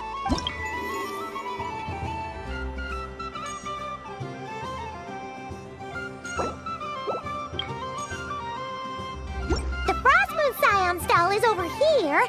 Lauma's invited a whole bunch of cute animals to celebrate too. Over there is the Hexencircle section. Alice seemed more excited than anyone about this festival, so she insisted on making it a grand affair. Oh, and then there's the Nashitown local specialties, Thank you. It looks like a lot of fun. You're not coming with me? We'll be around. But don't you want to browse by yourself for a bit first? Yep. If you find something you like and want to try it out together, just give us a shout. We'll be right with you. Otherwise, just relax and enjoy yourself. There's so much on offer, so try to experience as much as you can. And don't forget to stuff yourself with all the delicious festival food! All right then. Off I go. Where should I go first? This must be the mage's stall. It feels like I've entered a... So this is the Frost Moon Scion. Wow, the Frost Moon Scion stall looks kinda... plain. I don't go to Hisi Island much. And if culture means we get more festivals... Hello, Jahoda. Columbine... hello. That was too close. I almost gave the game away in front of the staff. Oh, wait. What's the deal with her shoe? Do you like balloons too? Balloons? What's so fun about balloons? I'm not a kid anymore. They're probably more up Aino's alley. Yes. The animals seem very curious about these strange flying objects. I was drawn here by their voices. I recently learned a fun new game you can play with balloons. A new game? Hello. Welcome home, Moon Goddess. Here to buy some balloons? Yes. Could you give me a few that haven't been inflated yet? Are you sure? Yes, please. Thank you. Uninflated balloons? But those are just little... Would you like to play the balloon game, Jahoda? Huh? Wait here a moment. Oh. This is so weird. I thought I saw Columbina nearby. Uh-oh! That's the fourth Harbinger! Is she looking for Columbina? Oh, guess that's my ticket. Which stall is she checking out? Oh, it's that other Frost Moon Scion's one. I wouldn't be caught dead wearing that stuff. So embarrassing. Wait, what? She put it on?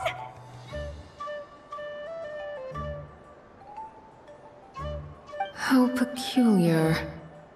This would take some getting used to. I wonder if this is what it's like for Lynette.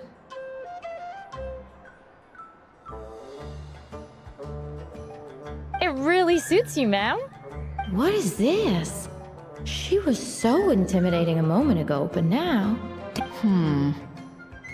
I suppose I may as well keep them on.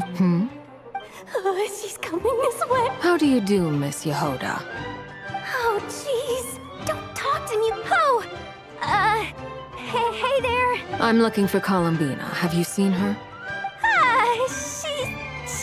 She just... Huh?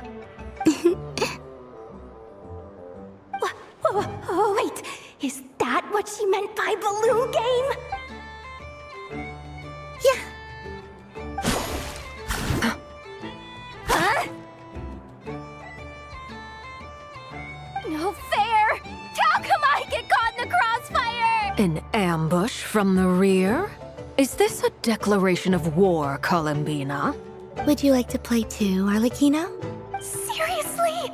Are they gonna start some beef right here, right now? Gladly. That said, I believe there is another who would like to join. Boss Nev! Thank goodness! Hello there. I'd like 10... What? Miss Moon Goddess, I hope you're prepared to pay the price for assaulting my employee. Welcome to the game, Nefer. Just to be clear, let's keep this a fair fight, okay? No strange powers, please and thank you. Naturally. Don't just stand there, Jahoda. Aren't you going to team up with me? Huh? Do I have to? Of course. Don't forget, the Curatorium has a reputation to uphold. I knew something like this was gonna happen.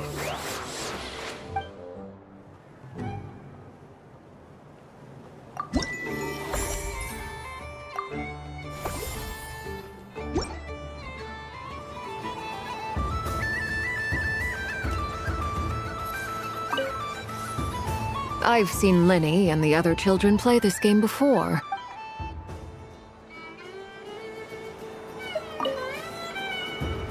Welcome home, Moon Goddess. Would you like to try on some animal-themed headwear? I always hear Llama saying how heavy her antlers are. Let me give it a try. Oh my! It really suits you. It's a little itchy. And it's hard to turn my head. Should I keep wearing it? How does this look? How does this look?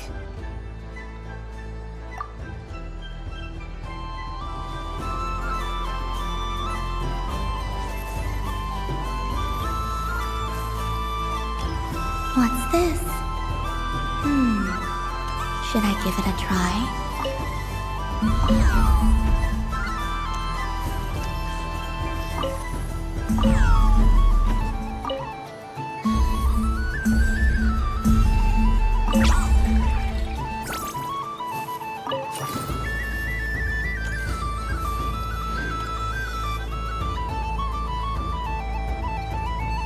I wish for a never-ending supply of laka berries.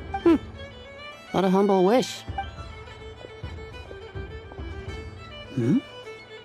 Is that Llama the Moon Chanter?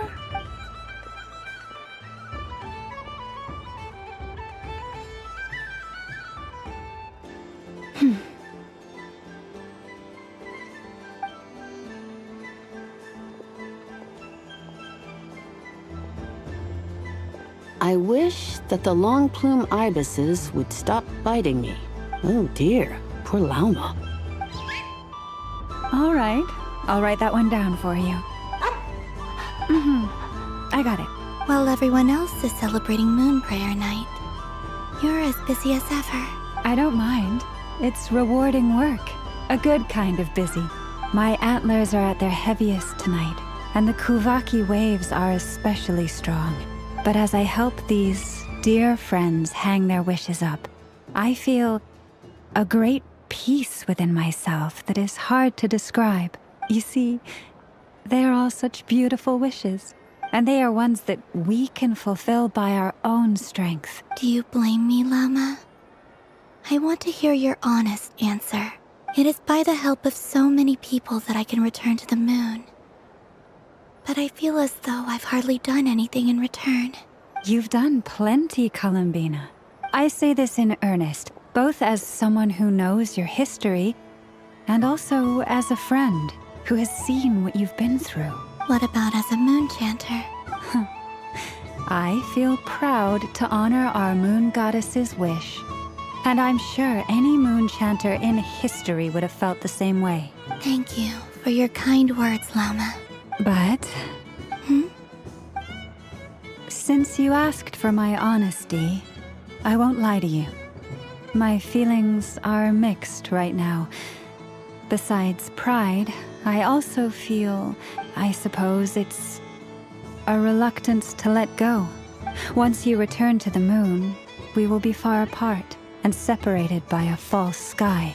I'm sure those of us left behind will gaze up at that sky, yearning for the moon once in a while, just as you used to do. I will miss you, Llama. I will miss you all. I hope to stay in touch.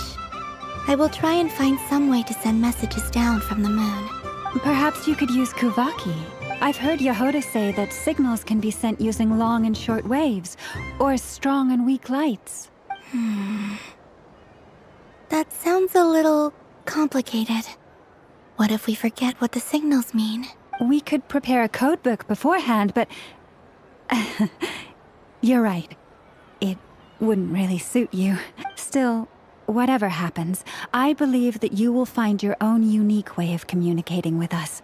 And now that I think about that, my heart feels lighter. Because you trust in me? Yes. I have faith in you, and in the power of truth. In my experience, the truth tends to be difficult.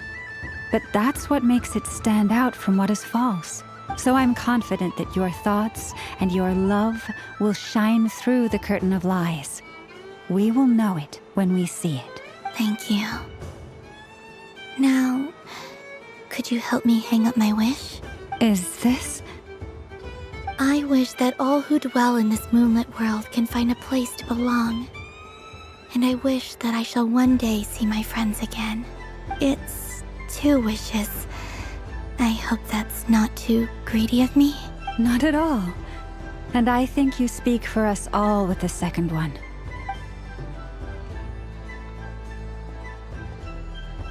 I shall continue to pray until the day that all of these wishes come true.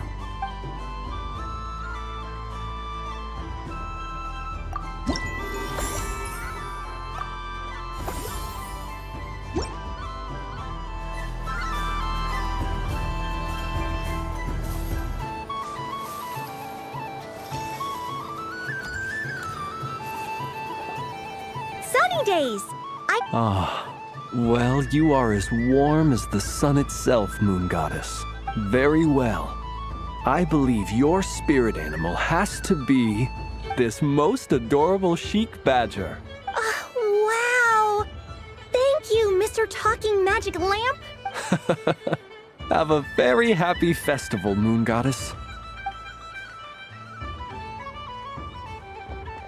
Lance? That's you, isn't it? It's our little secret, my dear traveler in Paimon. Okay, sure, but... Everyone celebrates in their own way. After gazing into the abyss and spending time around gravestones all year, what better way to relax than to see sunny smiles on the faces of the living? Besides that, I like to think of myself as a fair judge of character.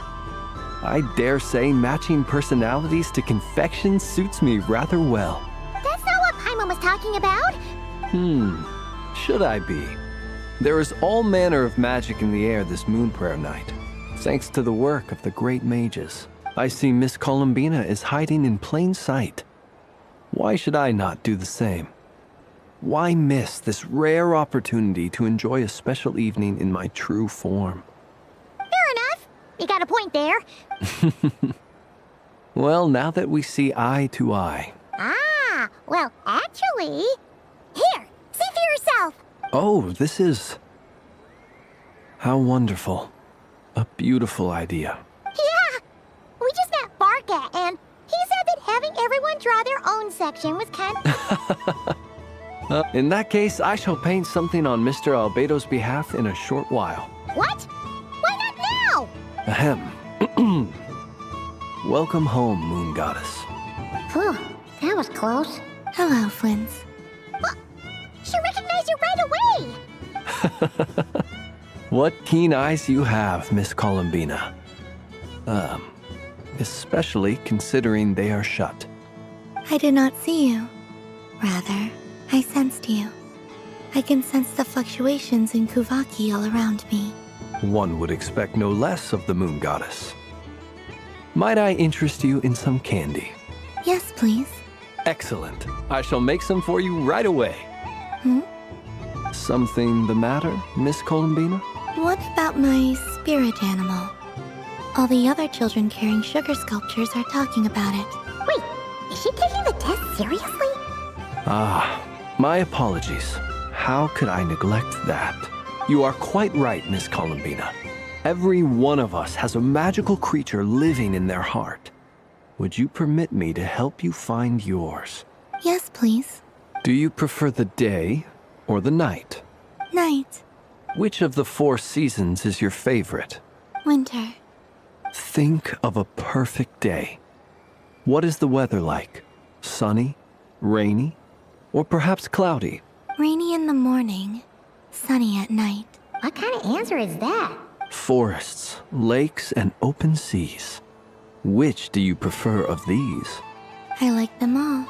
Imagine you opened your very own shop. What would you sell there? Moonlight, I think. Wow! Paimon would totally shop there. It wouldn't cost anything. You'd just need to visit. Aha! I believe I know what your spirit animal is. Here, for you. Oh, it's a Kohenki! Indeed. A free-spirited being with a deep love for all things here in Nodcry. who selflessly lends her aid to as many people as she can reach. It is the perfect fit for you, Miss Columbina. Thank you. It would be my honor. But you shall have to forgive me. We have known each other for quite some time. So instead, would you accept this sugar sculpture as a token of our friendship? It's a lantern. Hey, why don't you two go enjoy your candy over there? Paimon wants to try out this spirit animal thing too. Right, Flint's? Come on, play ball.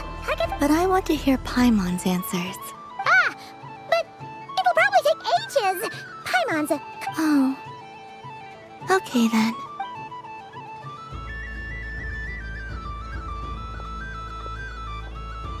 Phew. Nice excuse, Lady Paimon. Yeah, no thanks to you.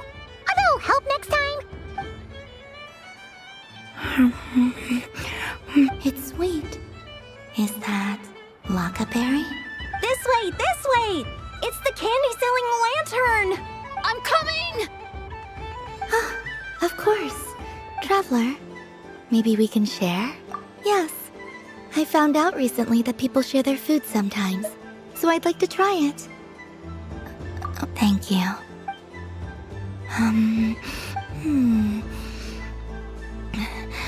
Yours is a little more sour. Amazing. My sugar sculpture has shrunk, yet my heart is filled with feelings of sweetness. I will remember this feeling. Sure.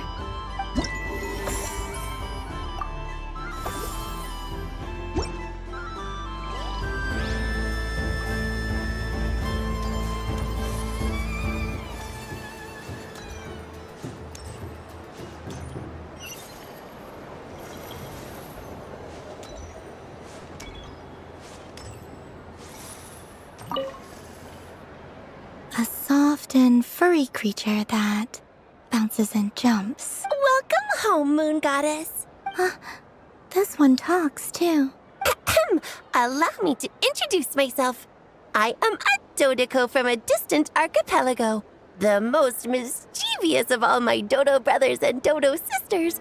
When the going got tough, I powered through, and when I met obstacles, I boomed them away. That sounds like a lot of fun. Doesn't it just? Oh, but then the trouble started. Recently, I found a lovely beach, the same beautiful jelly color as my hometown, only to find it overgrown with seagrass and nasty little spiky fish everywhere. I made it back to shore by the skin of my teeth. Couldn't you just boom them away? Oh, I wanted to, believe me. The last thing I wanted was to cause a gigantic fuss and get taken to court by a school of spiky fish.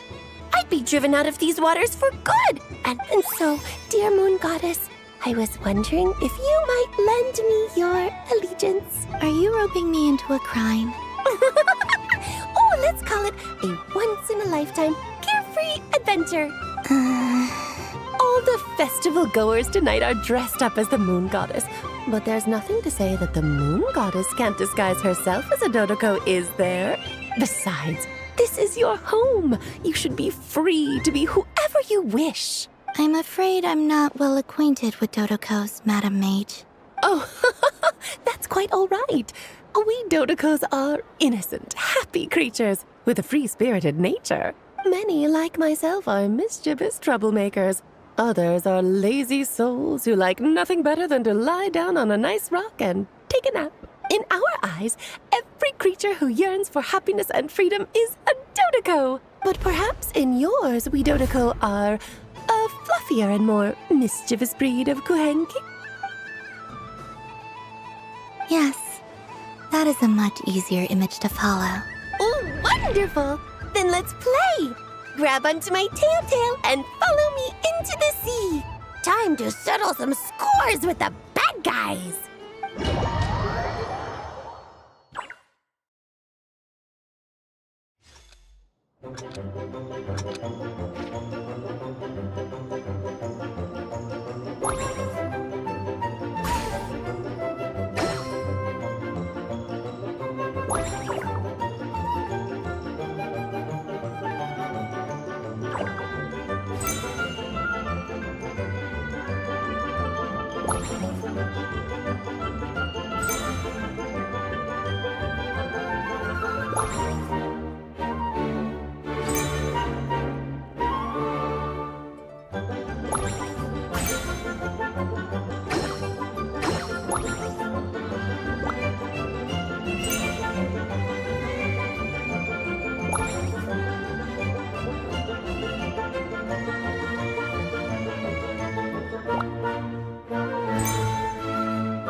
wonderful talent. So, what do you make of it? The use of Jumpy Dumpties doesn't come as naturally to me as Kuvaki. I think they call this... novelty? Indeed! And how did it feel blowing those pesky nuisances away? Not bad. Any guilt? What do you mean? Oh, wonderful! Lovely answers to all 3 questions. Remember, if you find any meanies living on the moon, you can use this to boom them into oblivion! I will.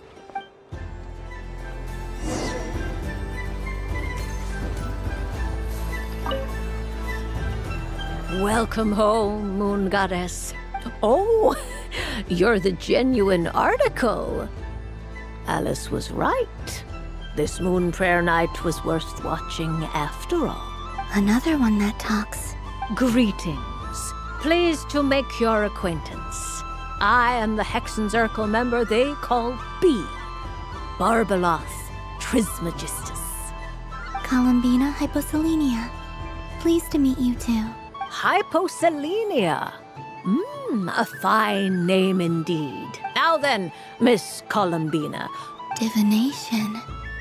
The frost... From the perspective of the one seeking answers, perhaps. As you look to your journey ahead, if you seek to understand the unknown... The unknowns on my journey. Of course, if one wishes to peer into fate, then hydromancy is the more precise option. But that is a complex affair. And to relegate that majestic art to the status of a festive amusement would seem somewhat uncouth. Besides, it is sometimes better to not know fate with great certainty. Hence, I shall use the suitably festive Luna Arcana to tell your fortune instead. Lunar Arcana. Indeed. Unlike hydromancy, this will only display possibilities and trends. People like to think of themselves as creatures of agency and free will. I'd like to give it a try. Of course you may. Before we begin, are there any specific questions you would like to ask? Ah, very well. Now, try to relax. Cast your mind upon the things you have experienced. Would you like to cut the cards yourself? You do it. No problem. Now then, to make things easier for the seeker, that is to say, you, I shall decipher the cards from your perspective.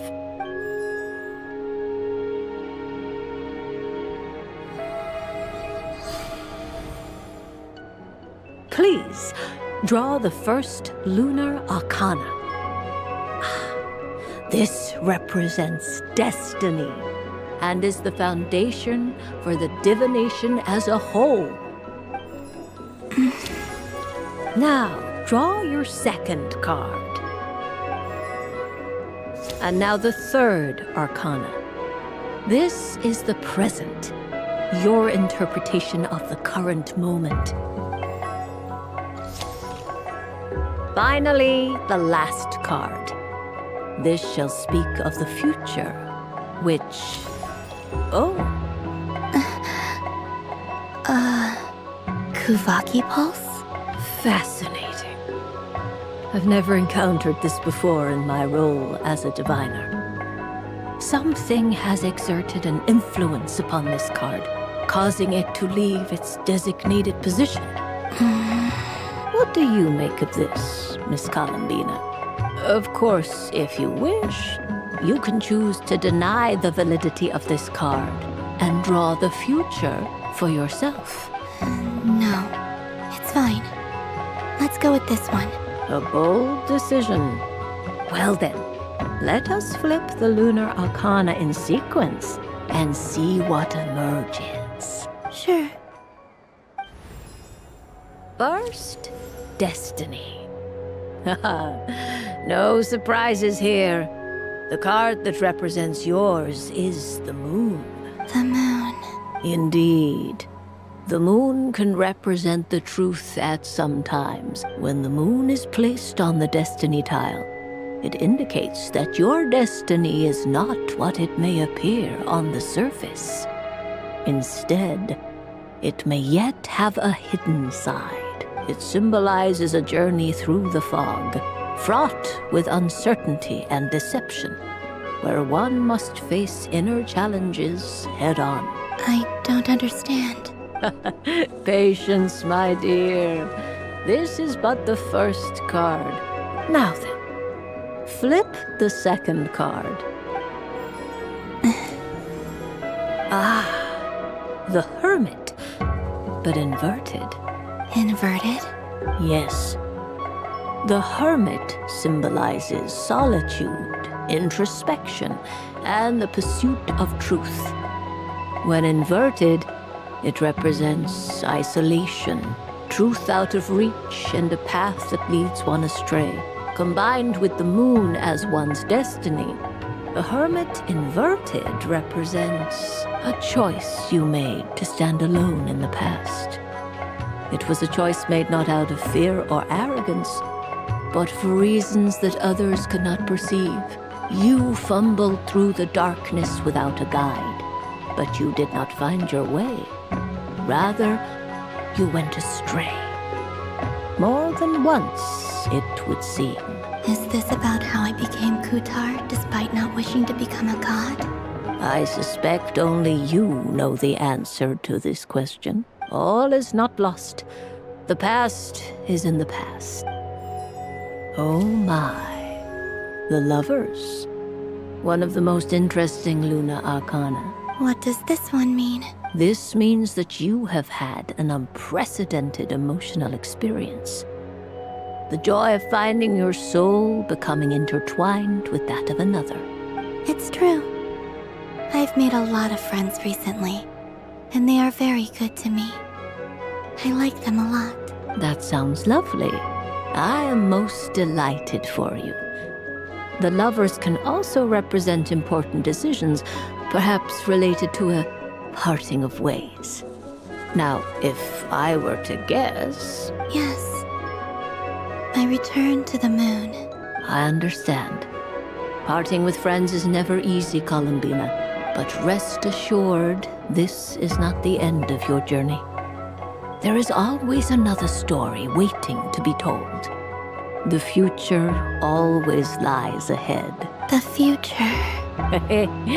Well now, it's finally time to flip this most mysterious of cards.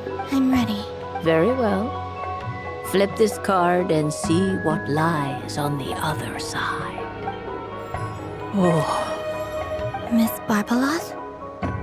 What is it? This card is death. That doesn't sound very good. It depends on how we interpret it. It is true that it can represent an agonizing death, a complete and utter end, but at the same time, it can also represent rebirth. Do not forget that your destiny card is the moon. That lends your future many different potential meanings. If death spells the end, is it unavoidable? As I have said, divination can only display general trends. It is a rough guide, but it does not show predetermined outcomes. Allow me to summarize it for you. In the past, you may have lost your way, but now you have gained new connections and new strength. You now face an important decision, one that may bring about a great change in what is yet to be. This change might, in turn, be the end of all things, or their beginning. But remember, everything is subject to change because of the moon present in your destiny. You must see the truth clearly and face your innermost thoughts. The truth. My innermost thoughts. Thank you, Miss Barbaloth. Don't mention it. Some people dislike divinations, the fear of glimpsing an ending to their story that they wish was not so. But I can see that you're different. The result of this divination will not sway your decision. This is a rare quality, and one that diviners always hope to see in the seeker. We are here merely to guide, not to exert undue influence. I understand. Go then and illuminate your future, Miss Columbina. The moonlight that shines from you now is most captivating.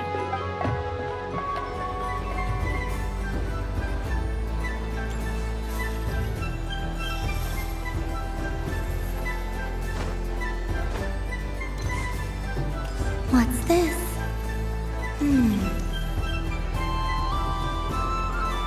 But I was aiming right at it! Aw, what a pity. I saw it with my own eyes. You were so close. So very close. That's not true! It dodged out of the way right as I was about to snag it! I'm sorry? You heard me! This paper frog can move! I swear! Dear, oh dear, what are you saying? How could a paper frog move? Unless you believe there really is magic in this world. But even if I, the mere humble merchant that I am, knew such magic, surely I would not use it on a paper frog. I'd sooner give Mora legs, so I could walk right into my purse. My dear, dear customer, why not just think about how much experience... Oh, darn. I used up all my coin. Take your time, but, don't take too long. This event is Moon Prayer Night only. Miss it, and you'll have to... Next customer, please. Welcome. Hello. Whoa. What's this big one doing over here? Dory? Why, hello there, Miss Columbina. Would you like to play my ring toss game? How much for a round? Oh, first time's free. Not a single Mora. After that, well, we can cross that bridge if and when we come to it. But with your sharp sharp skills, I'm sure you'll win all the prizes in one fell swoop. That was an obvious enough hint.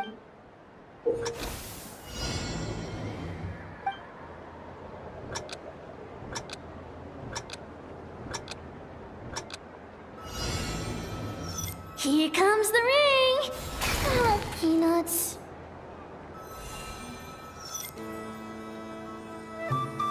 Change tracks. Roselle, should we move or not? Just a tiny bit. All right, then I'll... Oh, sugar plums, not the clock hands. How do I move the legs again?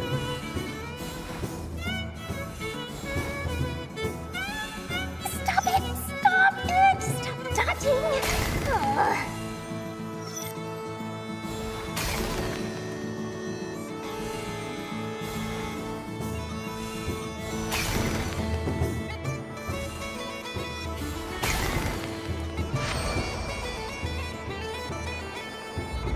Let's see now. Wow, very good. And here's your prize. Now, how about another round? Happy Moon Prayer Night, Miss Columbina. Happy Moon Prayer Night, Durin and Hat Guy. Yes.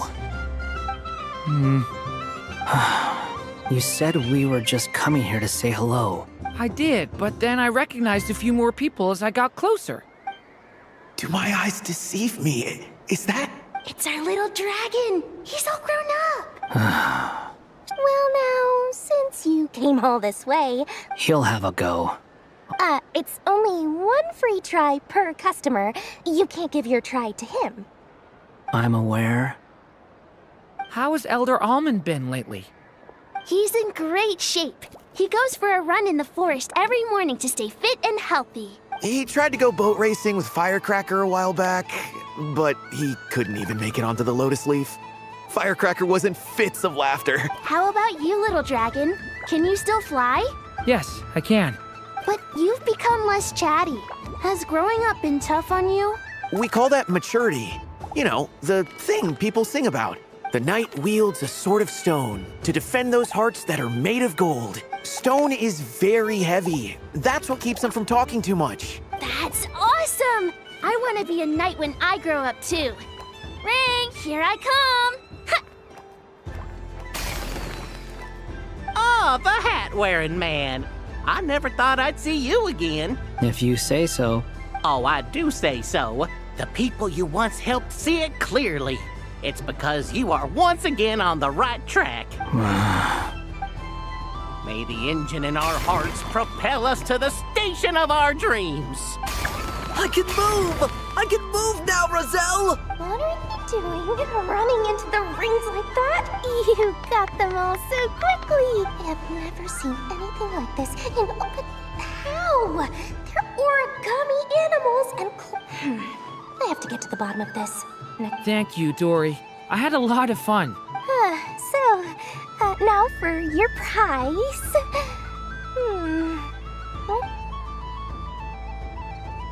Oh, sweet grand prize. Good thing I've already turned a profit from the customers earlier in the night. Okay, I'm back. What? I leave for 2 seconds and someone's already claimed the grand prize? Oh, well, these things happen, you know? Perhaps you'd be interested in one of the other prizes instead. Is this the thing you wanted? Here. You can have it. Huh? But... Don't worry about it. It will be happier with you. Oh, thanks so much, miss. Moon Goddess. Oh, goodness gracious, Columbina. Give me strength. Oh, Daddy, look! That's the game I was telling you about! Forget it. She is the Moon Goddess after all. Huh? Oh, someone already won the grand prize. You can take mine if you want. What? Why? Why are all these bleeding hearts coming here to ruin my business? Happy Moon Prayer Night, everyone. Happy Moon Prayer Night.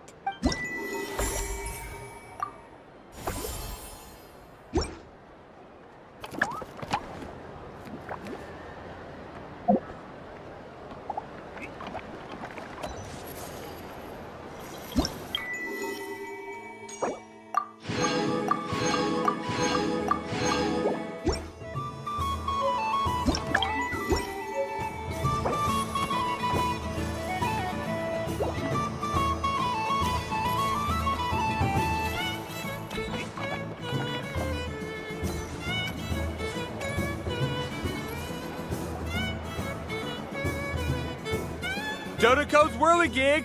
Come check out Dodoco's Whirligig! Ah, welcome home, Moon Goddess. Might I ask what this is? Ah, it's a very special amusement sponsored by the great mage herself. I say that, but I'm just following a script here. Who is this? I'd like to ride.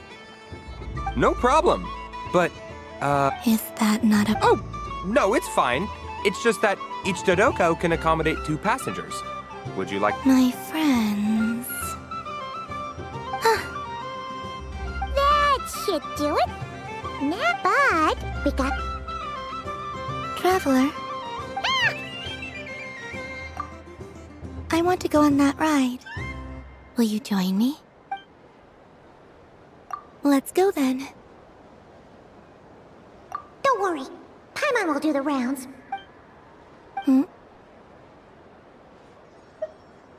All right. Please take your seats. All right, you're all...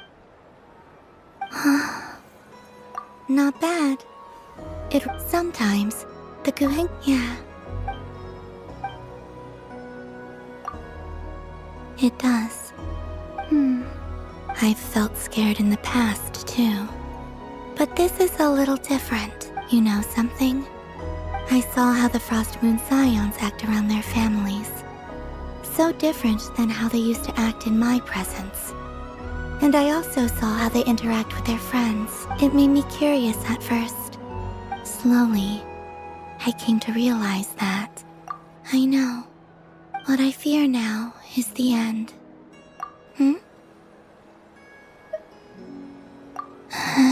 Thank you for this conversation. Don't worry. This fear I have, and the unknown that awaits me.